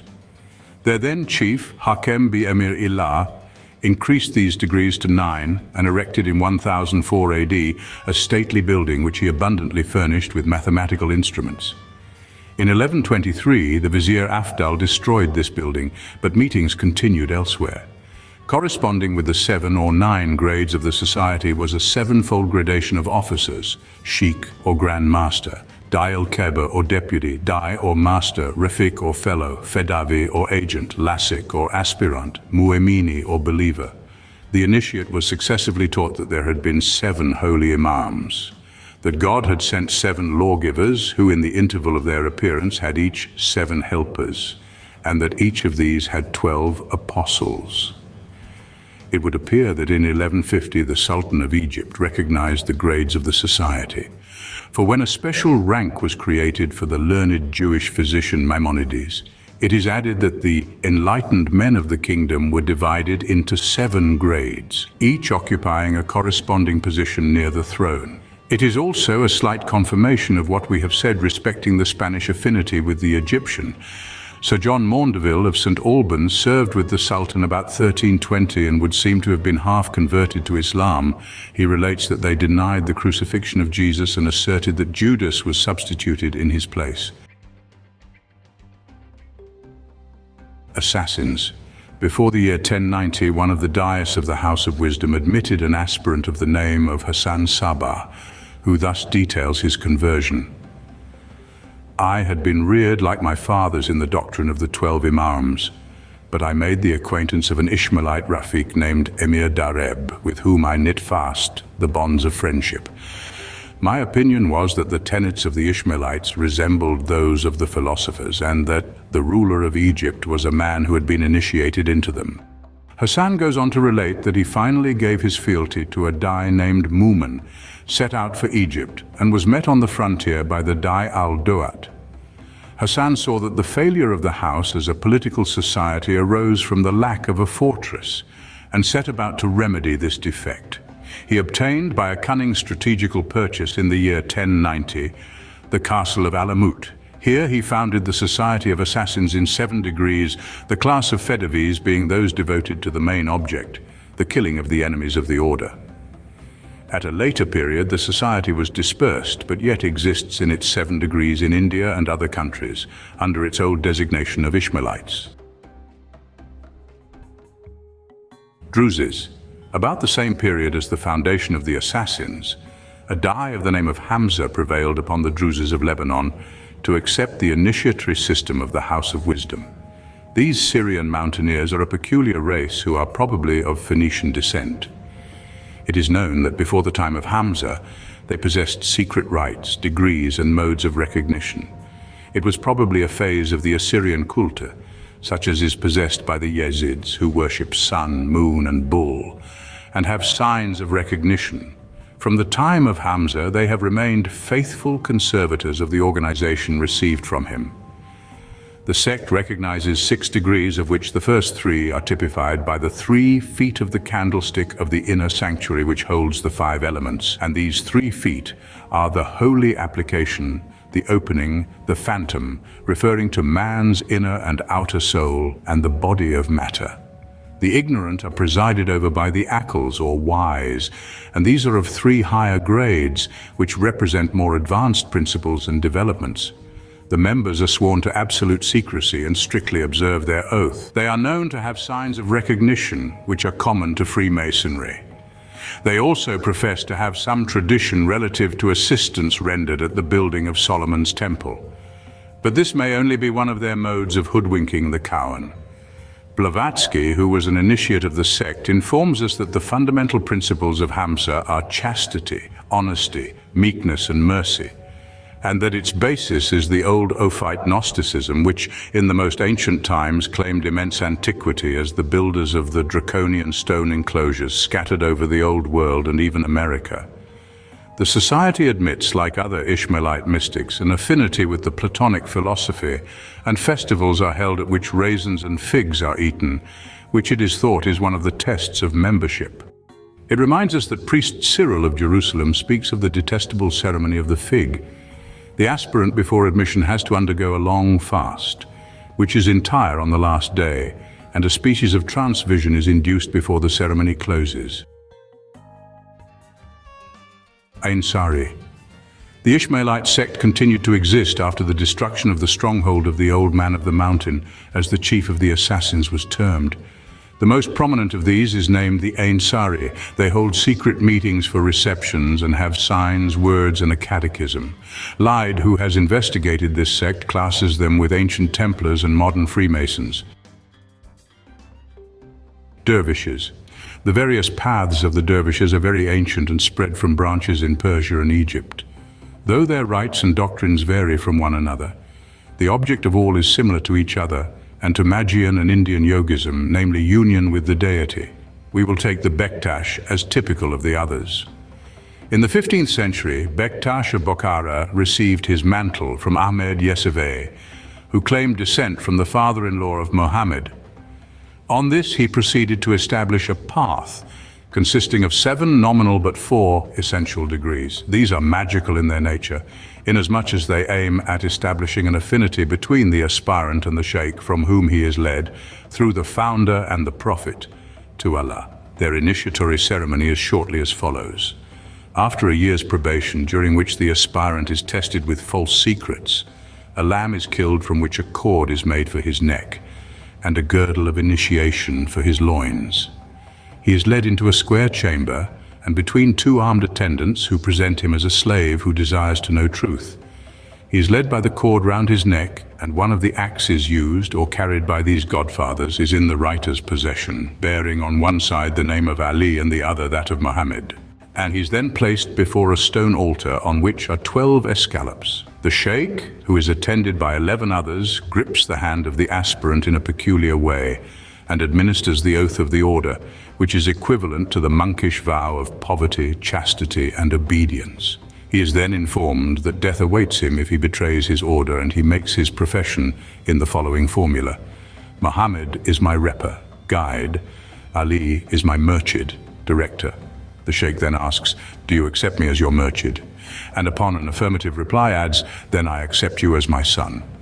He is invested with a girdle on which are 3 knots and receives an alabaster stone as token. The sign of recognition is that of the first degree in Masonry. Their grace is called the gulband, or rose of fraternal love.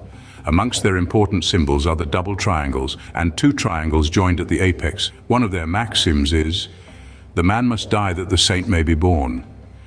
As a jewel, they make use of a small marble cube with red spots to typify the blood of the martyred Ali. The sects are not popular with the Orthodox Turkish Muslims, but all branches swear to devote themselves to the interests of their order or path with body and soul. The jewel of another branch in possession of the writer has at the top a small green stone, and suspended from this by 3 silver chains is a large-sized bloodstone, oval, and from this again is suspended 3 other chains. The first 3 chains have 2 small silver discs, the second 3 have each a silver disc and 2 a double, in all making 7. The mantle of the order has on each shoulder a representation of the sword of Ali. Amongst the immense number of operative masons employed by the Saracens, there must have been a large number of such initiates, but it is not intended by these details to absolutely identify Freemasonry with the societies using the formula, but to show the existence of certain ancient features in common with the arcane schools in various channels. Yet it is quite possible that the original Roman ritual of the guild may have been modified by the addition of Solomonic legends preserved in the East, or on the other hand, taken en bloc from the Jewish guilds of Syria and Egypt. The probability is that the Jews of Spain were in a position to hand on the guild system, but we shall enter into this later. Templars. The rule of the Templars resembled that of the Benedictines and Cistercians, and was drawn up by Bernard, abbot of Clairvaux, some short time after their establishment in 1118.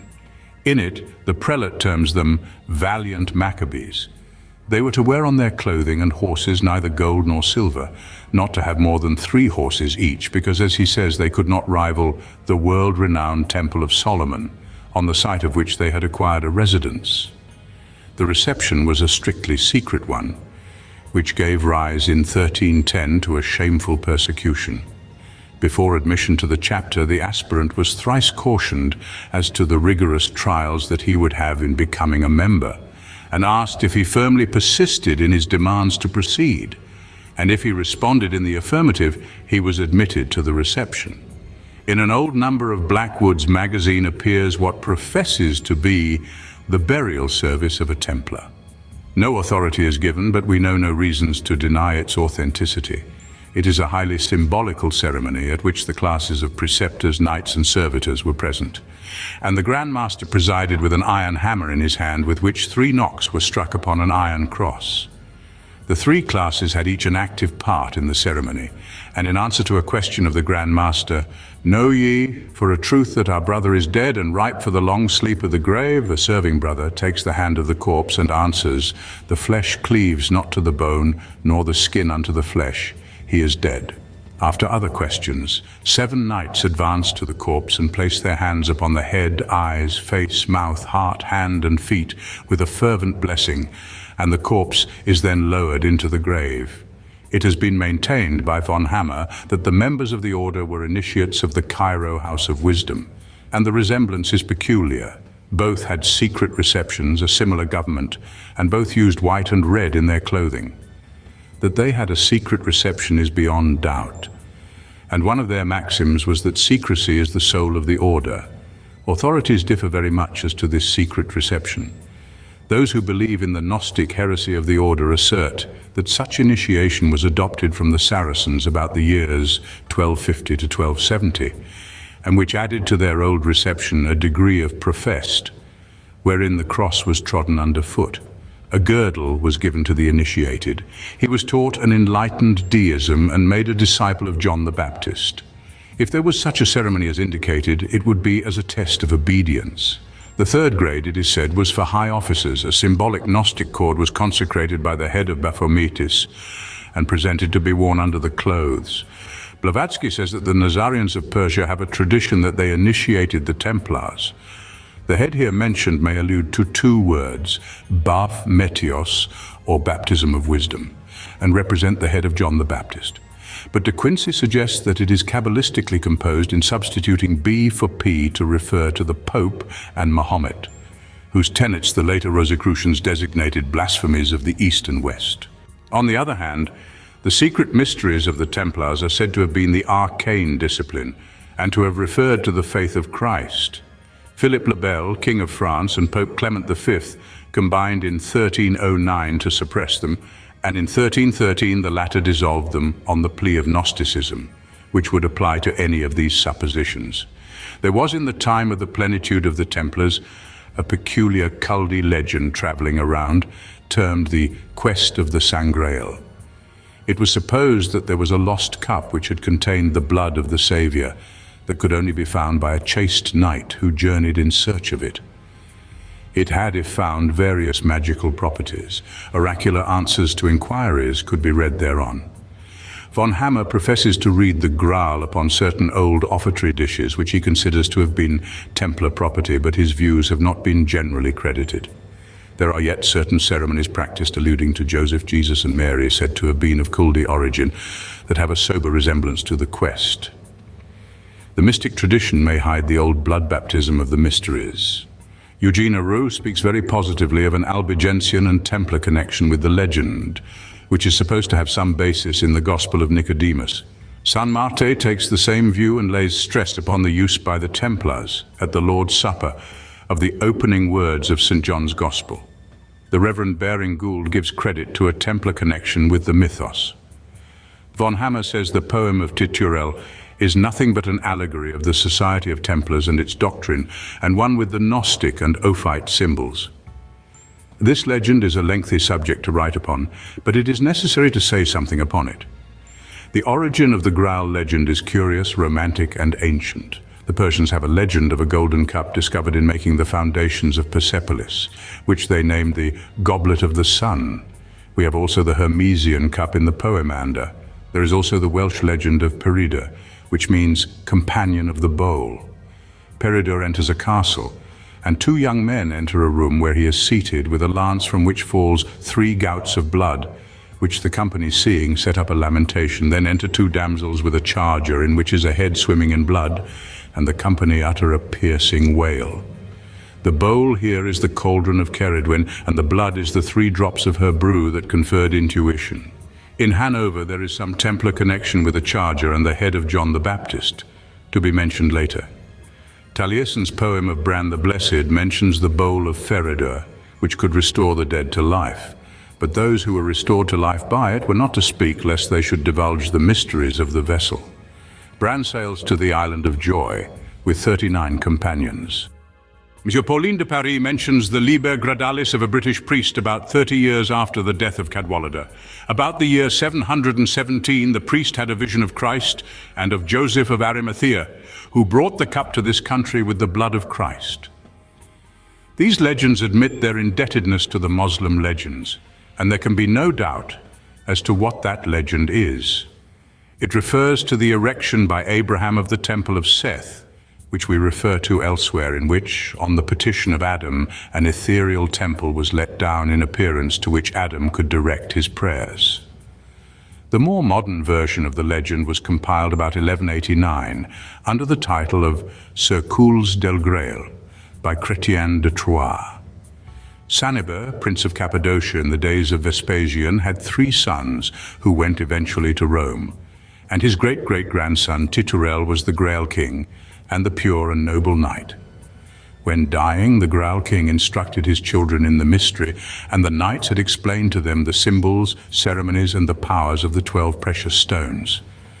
Shortly after, we have the version of Guyot de Provence, who had been a monk with Bernard of Clairvaux and visited Jerusalem about the year 1170. It was an elaborated version of the preceding, which the author as well as Guy de Provence attributed to the Arabian astrologer and philosopher Phlegontan. This was translated into German about the year 1207 by Wolfram von Eschenbach, and would be known in 1248 when Conrad von Hochstetten laid the foundation stone of Cologne Cathedral. Later on, another version was completed by Alfred von Scharfenberg. In the oldest account, Titurel builds the Grail Temple, but in this last version it is Parsifal, grandson of Titurel, who is selected to build a magnificent temple upon a design miraculously shown on curtains of light and upon a mount called Saviour's Mount, placed in the midst of a square wood. The temple itself was to be round, as are the Templar churches.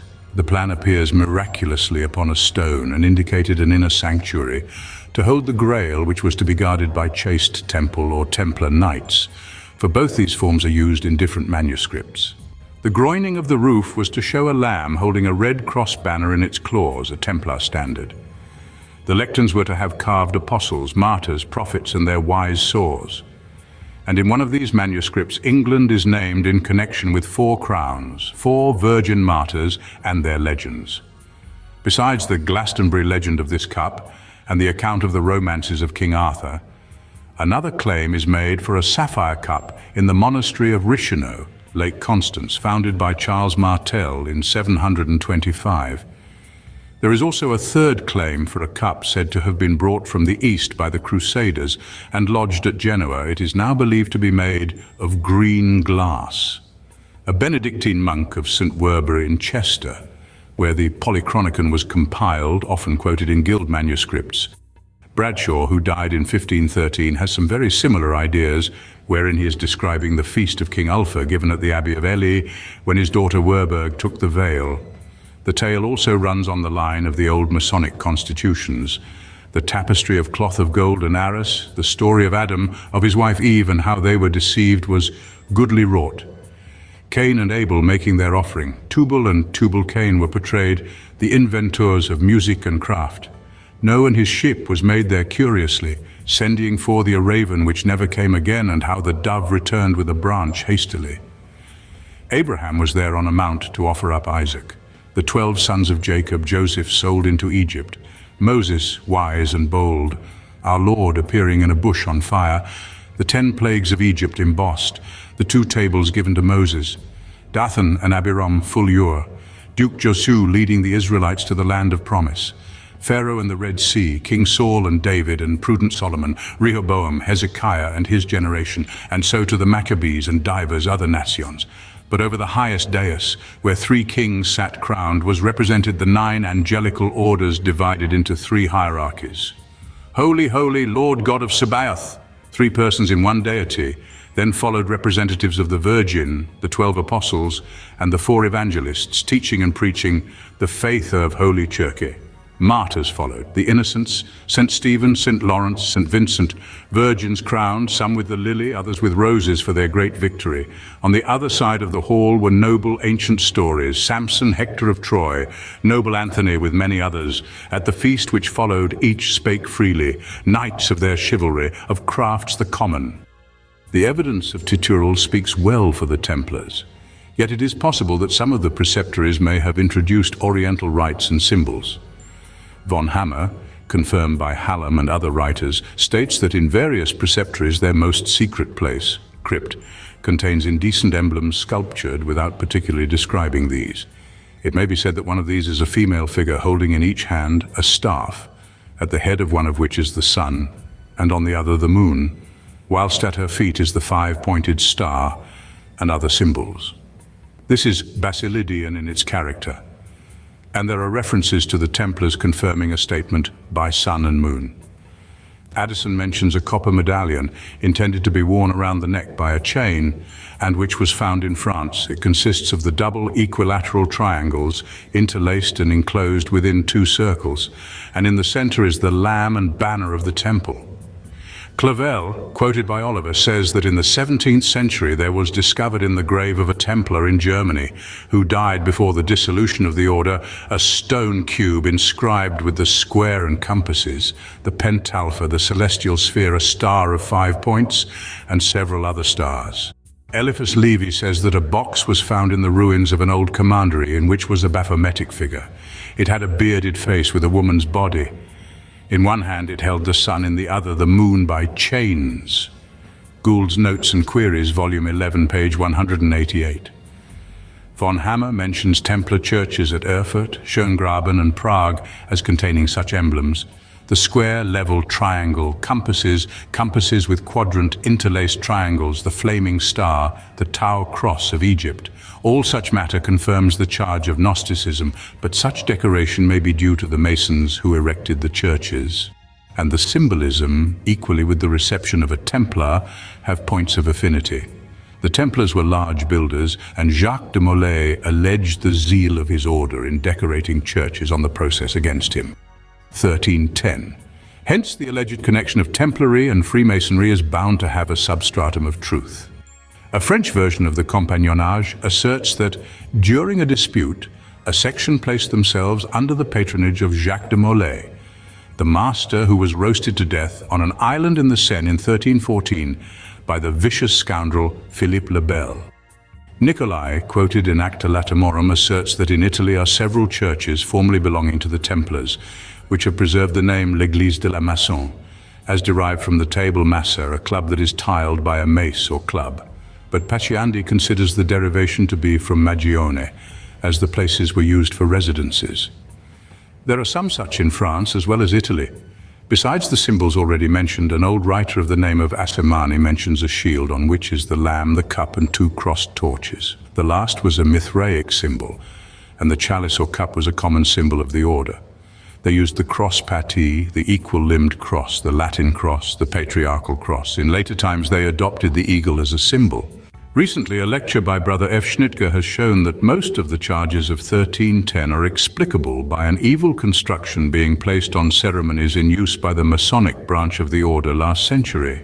There is a body in France of which Philip of Orleans was the Grand Master in 1705, which claims to have continued the order. In Portugal, it changed its name to Knights of Christ. In Scotland, it preserved its name owing to the wars that Bruce was conducting against England. And in Hungary, it continued to exist in name.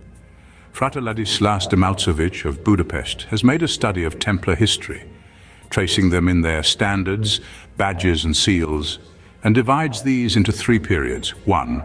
The Beauséant of black and white was the standard of the Hospitallers of St. John before the institution of the Temple Order, and are moreover their colors, but on the grant of a red cross they assumed the Vexillum Belli, a white standard charged with a red cross, and they then attached a secret mystery to the old black and white standard with a plain cross. In the third period they used the cross pattee in place of the plain cross. There were also three periods in the seals. The first was 2 knights on 1 horse.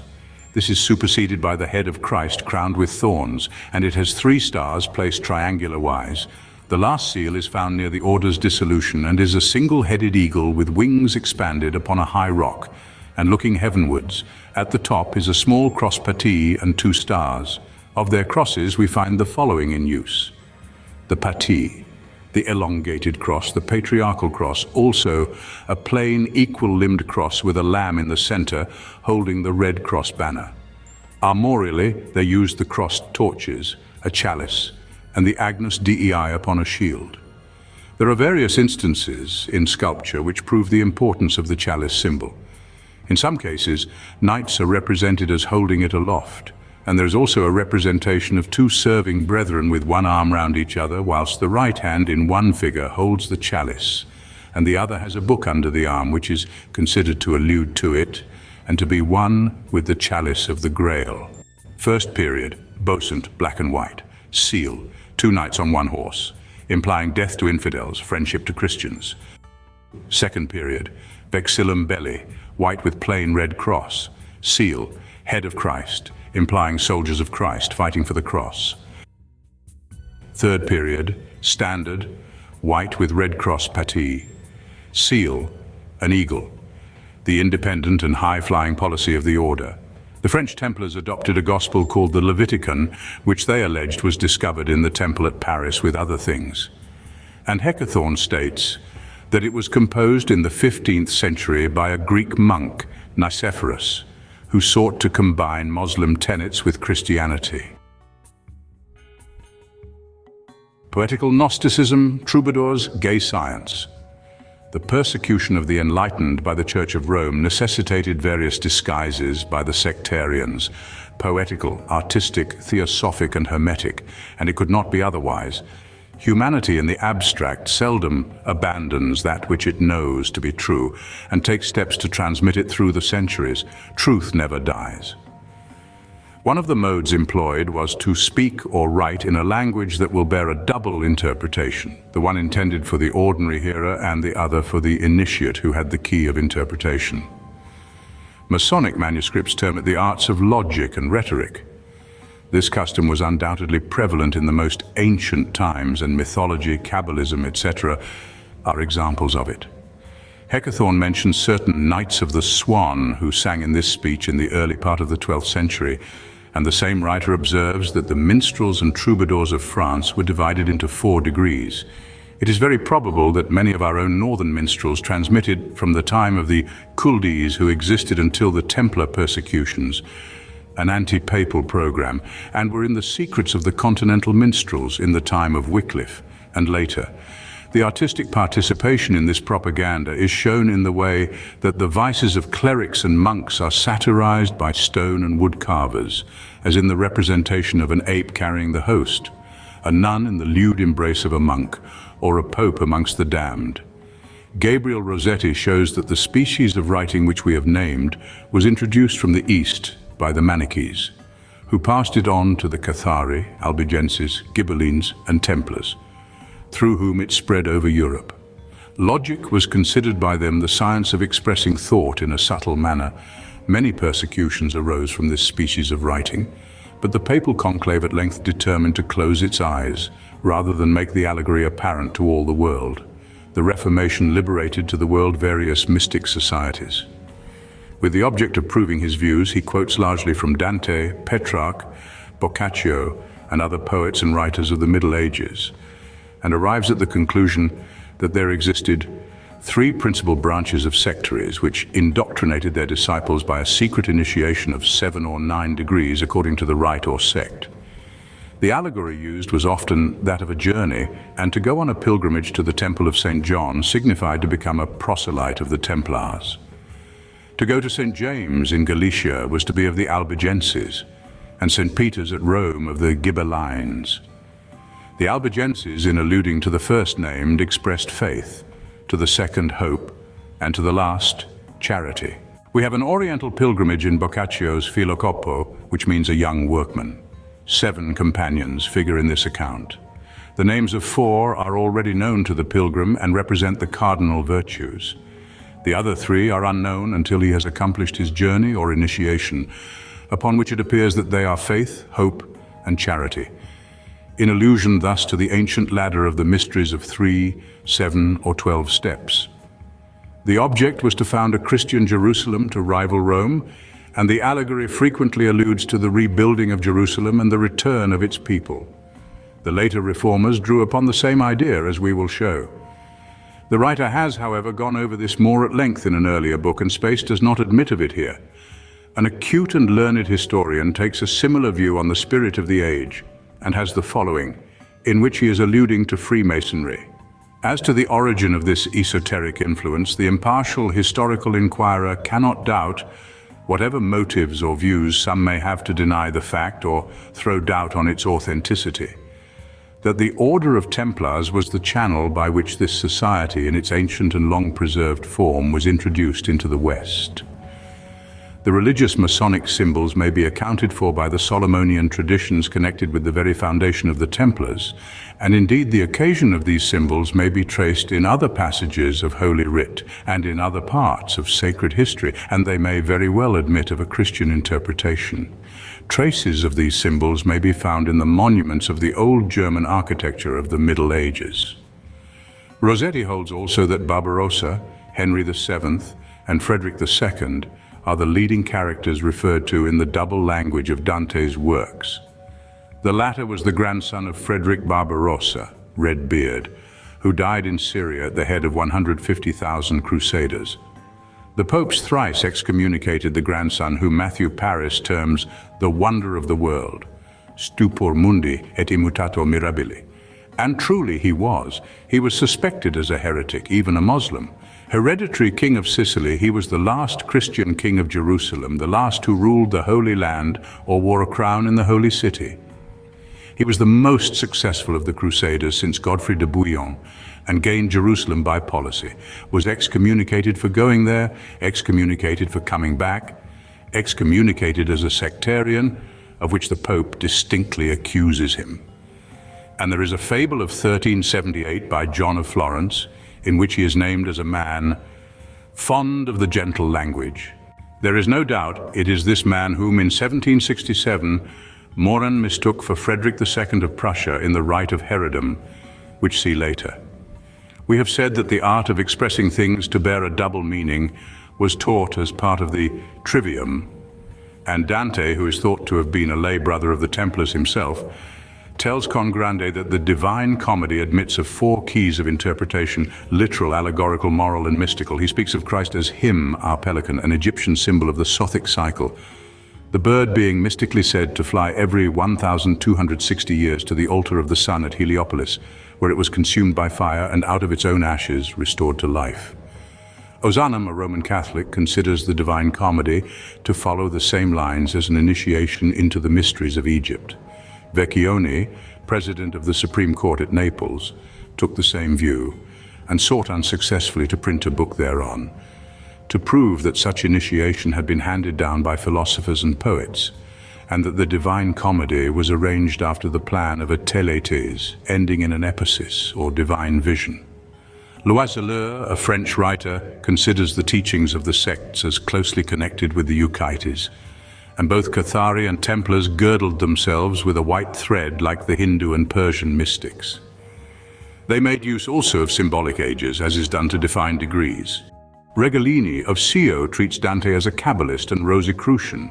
King quotes the 18th canto of the Purgatory as replete with the profoundest symbolism which the Freemasons claim for their own, to wit, the imperial eagle, the mystic ladder, the rose and cross, pelican, supper of the Lamb, pillars of faith, hope and charity, symbolic colors, letters and geometric figures as point, circle, triangle, square, the trampling of crown and mitre underfoot, the Vito Nuovo and the Convito or banquet being equally mystical.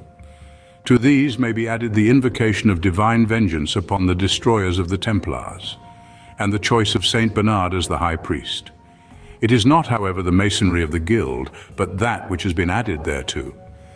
Mrs. Cooper Oakley has some pregnant remarks upon the troubadours, who were the undoubted poets of the Albigensian heresy, and quotes Barrett's Paris work of 1867 as to the following schools, all of which were again subdivided into groups: that of Aquitaine, of Auvergne, of Rodez, of Languedoc, of Provence, again classified as the gallant, the historical, the didactic, the satirical, and the purely theological, again of the mystical, the Hermetic. Aru demonstrates that their celestial chivalry was derived from the Albigensian gospel, whose evangel was again derived from the Manichean Marcion tradition. These Albigenses were identical with the Cathari, and the troubadours were the links bearing the secret teaching from one body to another. Thus one sees them taking every form by turns: artisans, colporteurs, pilgrims, weavers, colliers. Deprived of the right to speak, they took to singing. Amongst the most illustrious of the troubadours was Alfonso II, King of Aragon, 1162 to 1196. Peter II of Aragon was the principal ally of the Albigenses and troubadours, and in 1213 perished nobly in their cause at the Battle of Muret. Escaping from their burnt and bloody homes, not a few of them hastened to the court of Aragon, where they were sure of protection. Says Tickner in his History of Spanish Literature, London, 1849, religious romances were written in the form of allegories, like the celestial chivalry, the Christian chivalry, the Knight of the Bright Star, and the celestial chivalry of Hieronimo de San Pedro, Valencia, 1554, uses such titles as 1. The root of the fragrant rose, and 2. The leaves of the rose. In the paths of the dervishes, the candidate is said to take the rose of the path.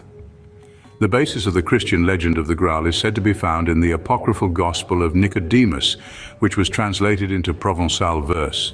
A mystical gospel in every sense, says Paul Paris, who, in referring to the manuscript in the Vatican of the Graal, further writes, "This latter text was of great antiquity and evidently mystical, showing a profound knowledge of the apocryphal gospel concerning the secret teachings of the Eucharist."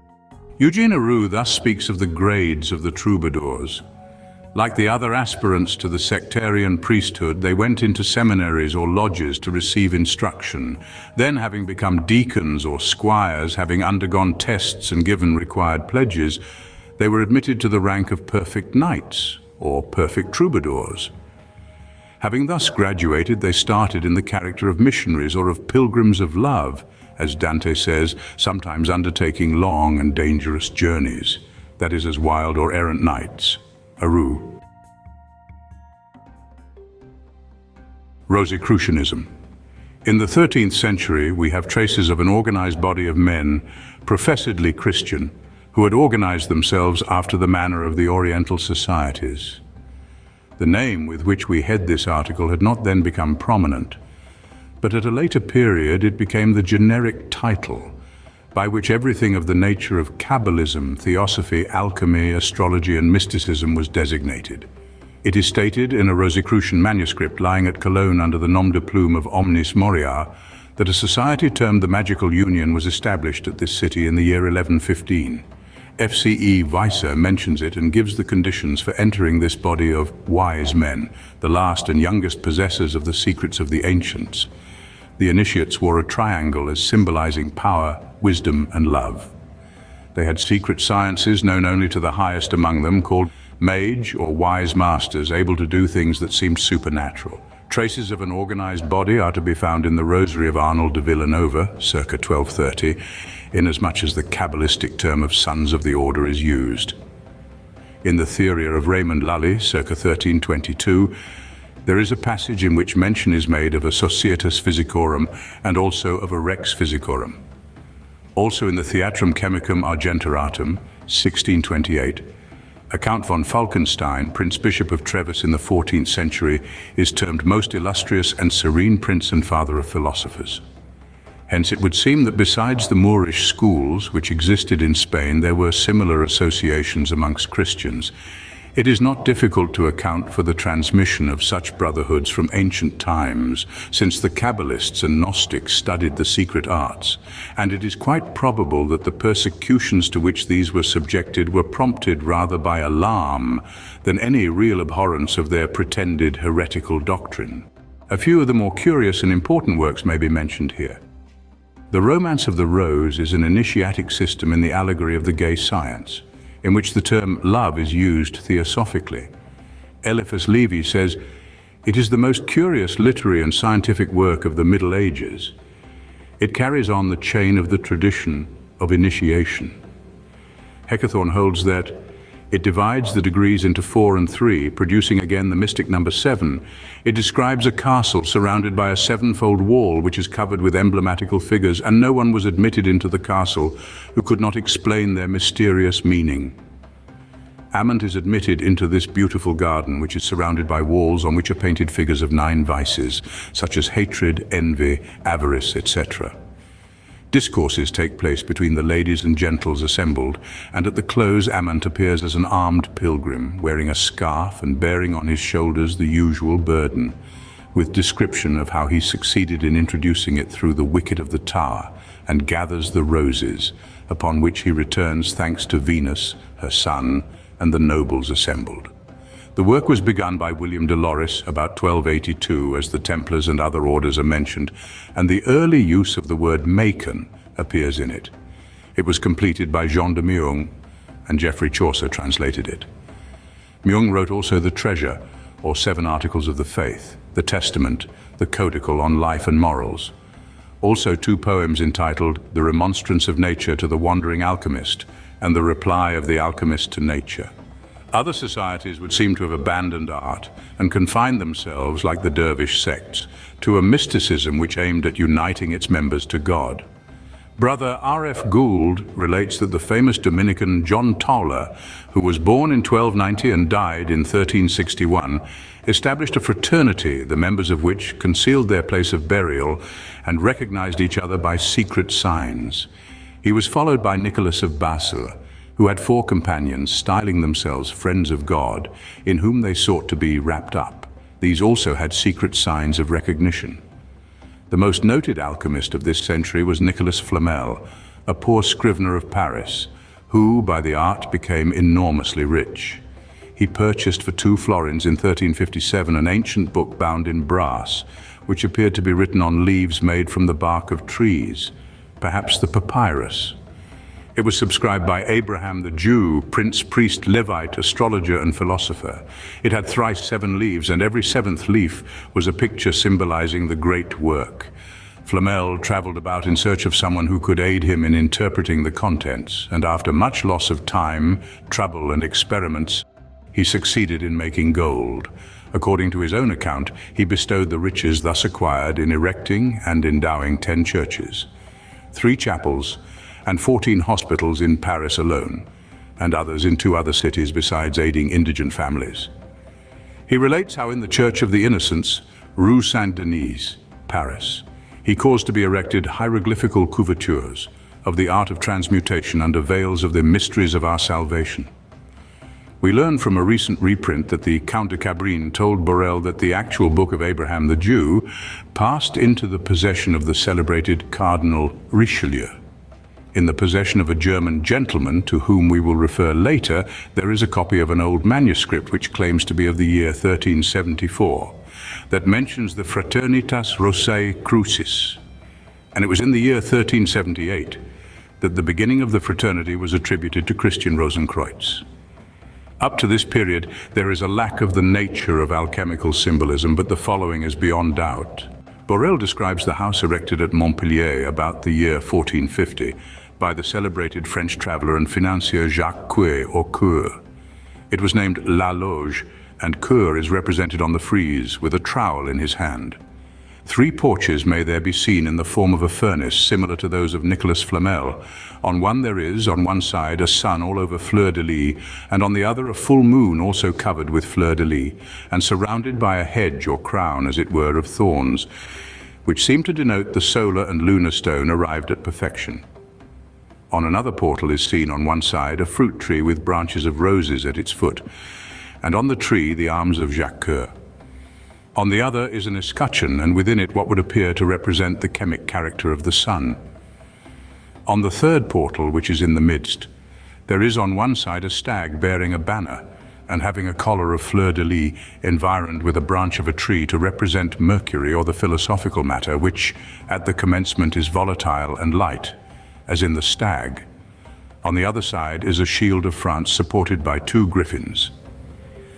This symbolism has nothing in common with that of Flamel, who does not profess to have been an initiate, but one who, having acquired some oral information of the first agent of the work, acquired the art by experiments conducted by himself with the aid of his wife. But on the other hand, it is much in keeping with that of Abraham the Jew, and therefore argues a great antiquity. The whole symbolism is so equally Masonic and alchemical that it would be difficult to say definitely to which society it belongs. Both societies seem to have a common transmission, the one as a building, the other as a mystic fraternity. The natural inference here on this evidence is that Coeur was a member of both societies and that he combined the symbols. Alchemically, the sun and moon signify gold and silver. The chemic character of the sun is a point within a circle. The branch of a tree, said to represent Mercury, has nothing to define the species. It may be mentioned here that the Syrian mysteries of Adonis represented the slain god as changed by Venus into a red rose, and Theodoratus, bishop of Cyrus in Syria, asserts that the Gnostics deemed rose to be a symbol of the Savior.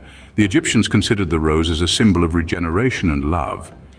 And as the Latin word rosa is derived from ros, the dew, it has a relation with baptism. Hence the rose tree in Christian symbolism is the image of the regenerated, whilst dew is the symbol of regeneration.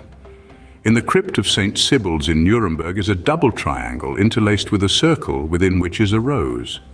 Basil Valentine, who flourished at the same time as Yarker in his Azoth Philosophorum, has a figure which is thus described. It represents a winged globe on which is a triangle inside a square upon which reposes a dragon. On the latter stands a human figure with 2 heads and 2 hands. Surrounding the heads, one of which is male and the other female, are the sun, moon, and 5 stars. The hand on the male side holds a compass, that on the other a square. The symbolism here clearly alludes to the dual sexual nature of all metals. In the triumphant chariot of antimony, it is asserted that the adept should be capable of building his own furnaces. The most noted of the alchemists after this date was Philippus Aureolus Theophrastus Bombast of Hohenheim, who was born in 1493 and died in 1541. And there is a strong suspicion that it was from injuries inflicted by his enemies. Whilst traveling in the east, he was taken prisoner by the Tatars, who treated him kindly, and the Khan sent him with his son to Constantinople. It is probable that he studied magic in these regions. He had studied magnetism and initiated medical treatment by mercury and opium. Franz Hartmann has shown the identity of his teaching with the Eastern adepts of the secret doctrine. His philosophy divides man into 7 principles of the outer and inner body. 1, the visible body. 2, the mumia archeus or vital force. 3, the sidereal body, which gradually dissolves. 4, the animal soul, common to all things. 5, the rational soul. 6, the aluec or spiritual soul. 7, New Olympus or divine spirit, which must be caught and bound to the other principles if man is to become immortal. He fills the elements with spirits of many kinds and mentions the Phlagae, who act as our guides and familiars and instruct us in the sciences. He designates himself monarch of philosophers, and the Comte de Gabalis, a work of 1675 to 1680, definitely states that he was elected monarch of the Rosicrucian society. We will now refer to a few societies which seem to have been Kabbalistic or speculative rather than alchemical, but with a tinge of the sciences. Between the years 1400 to circa 1790, there existed at Lübeck a guild called the Compass Brothers, which met twice a year. Their badge was a compass and sector suspended from a crowned letter C, over which was a radiated triangular plate. In 1485, they adopted chains composed of these emblems united by eagles' tails. About the year 1480, a society was established at Rome under the name of the Platonic Academy. It was a revival of the school of Plato, and the hall in which they met is said to contain Masonic emblems. Another society which may have sprung out of it was the Brotherhood of the Trowel at Florence. It was composed of eminent architects, sculptors, and painters, and continued until last century. There are some old drawings in Paris which represent its members as laborers, assistants, and masters. The latter appear with a trowel in their hands and a hammer in their girdle. To the laborers are assigned pails, hods of mortar, the windlass, mallet, chisel, and rough ashlar. Their patron was St. Andrew, whose festival was commemorated annually by peculiar ceremonies allied to the old mysteries, such as the descent into Hades through the jaws of a serpent. The celebrated Inigo Jones, to whom Anderson attributes quarterly meetings on the model of the Italian schools, may possibly have known something of this society. Pico de Mirandola and Reuchlin gave themselves to the study of Kabbalism and theurgy, as did the abbot Trithemius, who was the friend, instructor, and co-laborer of Cornelius Agrippa. Use was made at this period of a form of the Masonic cipher in 9 chambers, with a key which, being dissected and triply dotted, gave 27 letters. Trithemius attributes this to the ancients, and he gives numerous ciphers. Agrippa established in Paris and elsewhere a secret theosophical society with peculiar rites of admission and signs of recognition. And when he was in London in 1510 as the guest of Dean Colet, he established a branch in that city. There is a letter of Landulf's to Agrippa introducing a native of Nuremberg who was dwelling at Lyon, and whom he hopes may be found worthy to become one of the Brotherhood. Agrippa says, as to alchemy, that he could tell many things were he not as one initiated sworn to secrecy. Irenaeus Philalethes, whose real name is not certainly known and who was author of several Rosicrucian works from 1667 to 1678, terms Agrippa imperator of the order. Agrippa distinctly states that outside operative alchemy, which is vain and fictitious when practiced literally, there is another to be sought within man's own self in the operation of the internal spirit.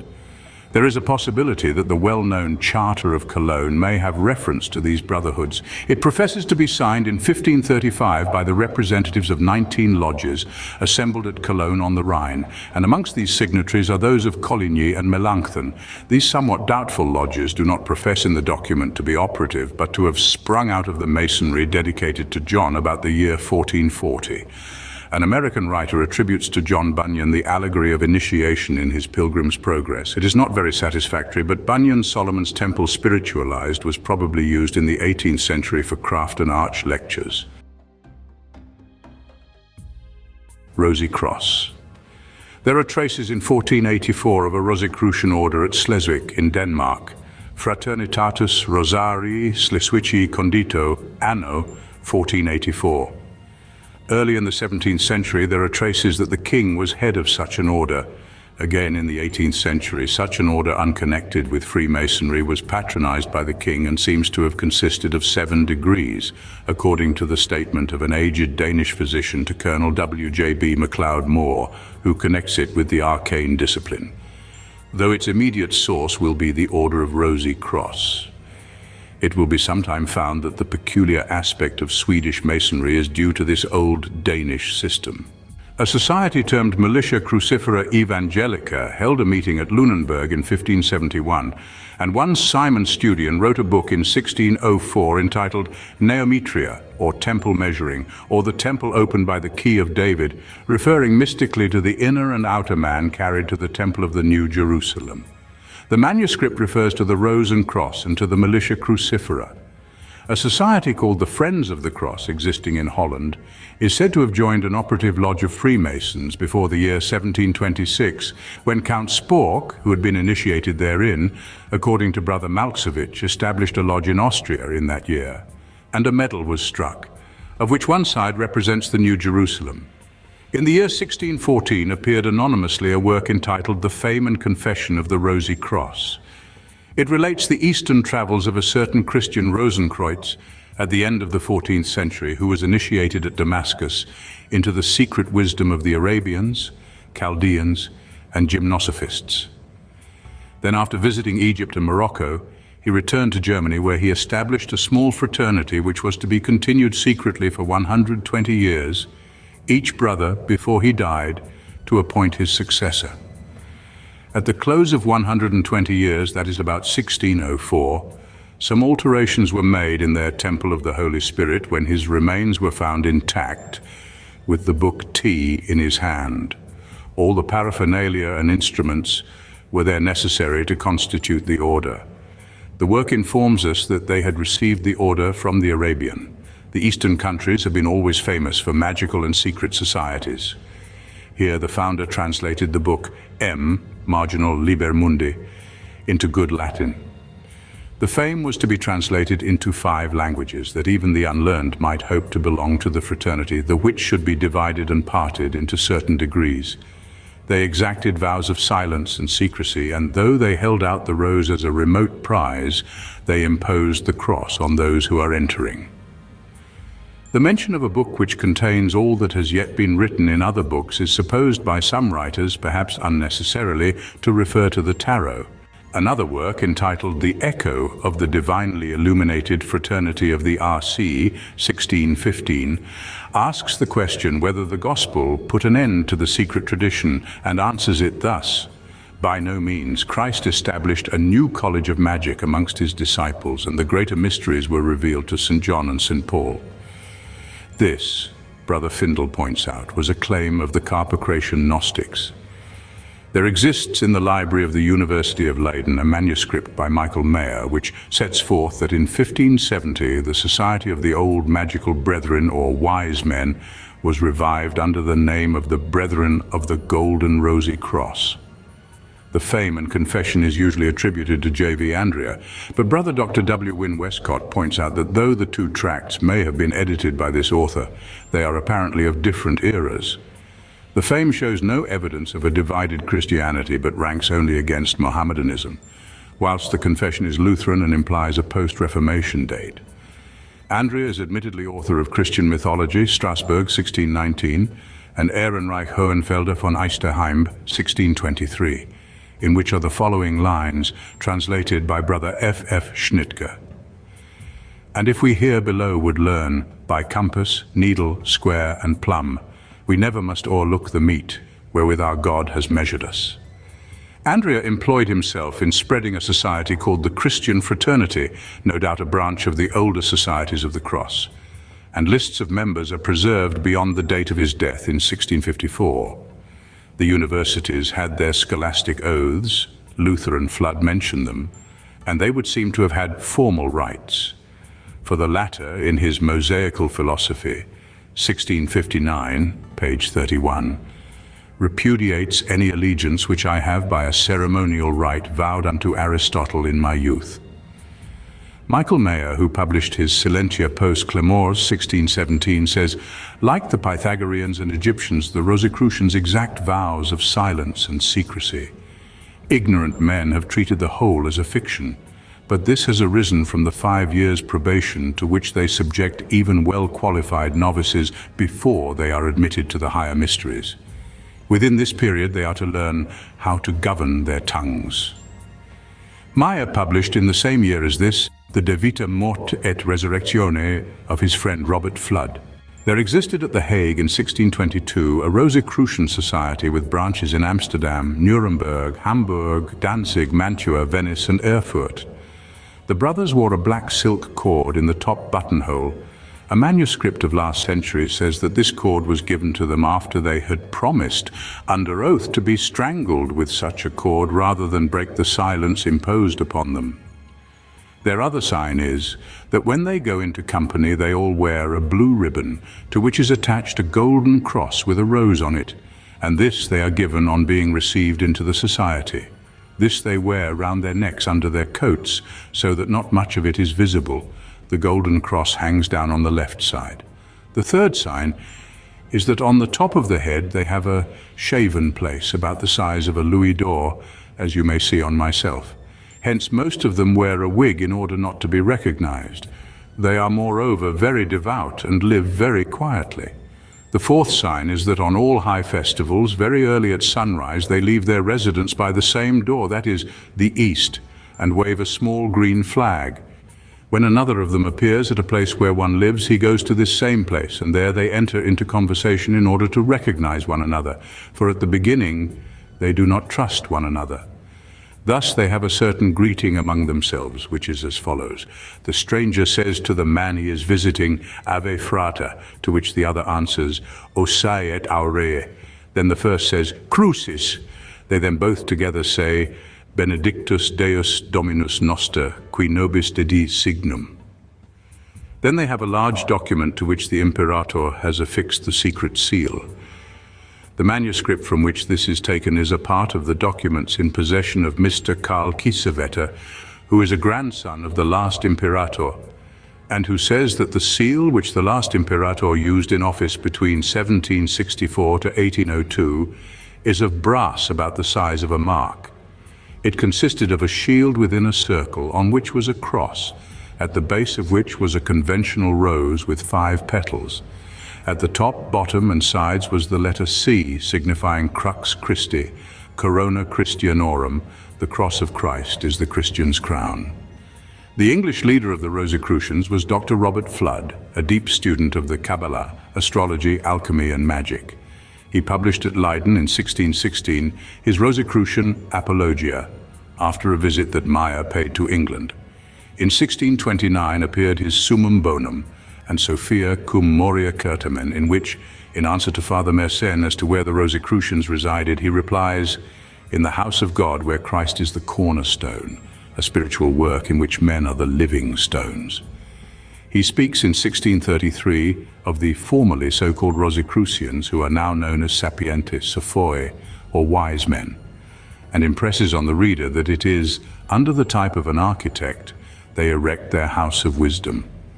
There was a Mr. Flood who presented a copy of the Masonic manuscript charges to the Masons' Company of London, and as Robert Flood died the 8th of September 1637 and resided for a long time near Mason's Hall, he was probably a Mason.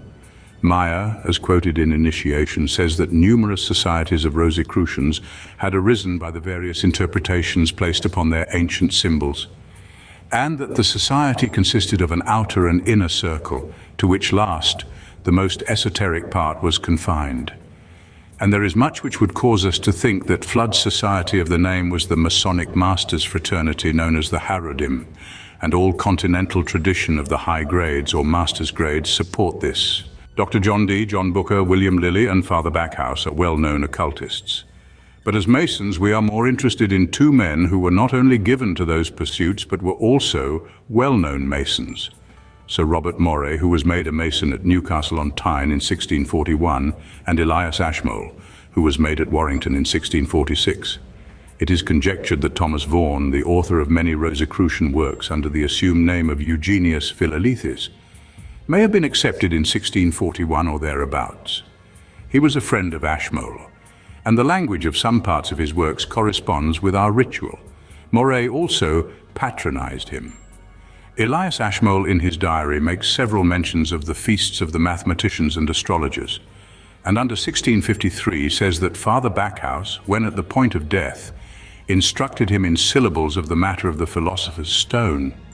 In Theatrum Chemicum Britannicum 1652, he gives from the breviary of philosophy the oath of the alchemists, which society, he says, was divided into sons and fathers. Will you with me tomorrow be content, faithfully to receive the blessed sacrament, upon the oath that I shall hear you give, for ne gold, ne silver, so long as you live, neither for love you bear towards your kin, nor yet to no great man preferment to win, that you disclose the secret I shall you teach, neither by writing nor by swift speech, but only to him, which you be sure hath ever searched after the secrets of nature. To him you may reveal the secrets of this art under the cover of philosophy before the world you depart. The symbolic tracing of the Rosicrucians was a square temple approached by 7 steps, of which the first 4 represented the 4 elements, and the remaining 3, salt, sulfur, and mercury, the 3 great principles. Here also we find the 2 pillars of Hermes, the 5-pointed star, sun and moon, compasses, square, and triangle. Illuminati. This society was founded the 1st of May 1776 by Professor Weishaupt of Ingolstadt, with the object of arriving at political power and revolutionizing religion and governments. It is only related to other societies insofar as this, that Weishaupt, Knigge, and Bode drew upon ancient mysticism for their ritual, and induced their own members to spread themselves into the Masonic lodges to influence the society. Its grades were 1st degree novice, 2nd degree Minerval, 3rd degree minor illumini, 4th degree major illumini, 5th degree directing illumini, Scottish knight, 6th degree epopt or priest. These were entitled the lesser mysteries and had their insinuators and scrutators, whose duties were to collect information from the members, 7th degree regent, 8th degree mage or philosopher, 9th degree kingman. These were the greater mysteries. The order used the Persian era of 620 AD. Each initiate had a characteristic name assigned, usually taken from classical literature, and very much of their ritual appears in the Abbé Baruel's Memoirs of Jacobinism. Some of their chapters studied alchemy, and the Masonic lodges equally dabbled in this art, but we shall allude to it in our chapter on the high grades. Innumerable societies of mystics exist in America, but we have no space even for their names, and must therefore refer the reader to Volume 2 of the Rosicrucian 1908 by S.C. Gould, Manchester, New Hampshire, USA, under the head of Arcane Societies. Societies of China. There exist amongst the Chinese certain secret societies which profess in some measure to continue a system of brotherhood derived from ancient customs, and which may have arisen out of their ancient guild life. The members are sworn to support each other, to be of good morals, and they have secret signs of recognition. The initiation is couched in symbolic mystery and divided into degrees. Its aim corresponds with other societies of which we have already given particulars. The Tian Ti Hui, or Heaven-Earth League, is ancient and said to be traceable in 1674. The candidate before reception has to answer 333 questions. The Triad Society. The The candidate, scantily clothed, is introduced into a darkened room between two members who lead him to the president, before whom he kneels. A knife is placed in his right hand and a living cock in his left. In this position he takes a very lengthy oath to aid his brethren even at the risk of his life. He is then directed to cut off the head of the cock. The blood being collected in a bowl by a slight puncture, it is mingled with his own blood and that of the three chiefs who officiate at the ceremony. He is then warned that death will be his own fate if he should betray the order. After this, he is entrusted with the signs and tokens of recognition which run in threes, as to take up anything with 3 fingers. Generally speaking, these societies aim to continue an ancient symbolical system, but have added political aims and are therefore discouraged. Scattered over the world are numerous societies which are believed to continue the mysteries of the ancients, but we need not burden our pages further with them. Hecathorn's secret societies of all ages and countries may be consulted, and the subject will be partially referred to in our later chapters. Conclusion. In closing this chapter, we may point out that there was an undoubted connection between the Hermetic societies and Freemasonry, apart from the similarity of the symbols employed by both. Basil Valentine is quoted as saying that a man cannot be called an adept unless he can build his own reverberatory furnaces, in which is required the skill of a mason and an expert geometrician. Thomas Norton, 1477, states that Masons were students of the Hermetic art. Paracelsus terms himself a grand master of mechanical secrets. The Wise Man's Crown of 1664 equally asserts that the Masons were students of the secret sciences, but we shall have to allude to these again. On the whole, it would rather seem that Masons who desired to extend their learning sought Hermetic initiations. But at a later period, these latter made use of the guild system of the former as a convenient basis for their own views and wants. But the main issue of this chapter is that whilst Masonry is a synonym of the art branch of the mysteries, the arcane, mystic and hermetic schools transmitted the rites and doctrines of the greater mysteries, though shorn of old splendor, until such times as Freemasonry reunited the two divisions in what was technically termed ancient Masonry, though itself of modern organization. Thank you for watching, and please don't forget to share, like, subscribe and comment. And if you can please consider donating to Wars of the Roses, links to PayPal and Patreon are in the description. Thank you so very much.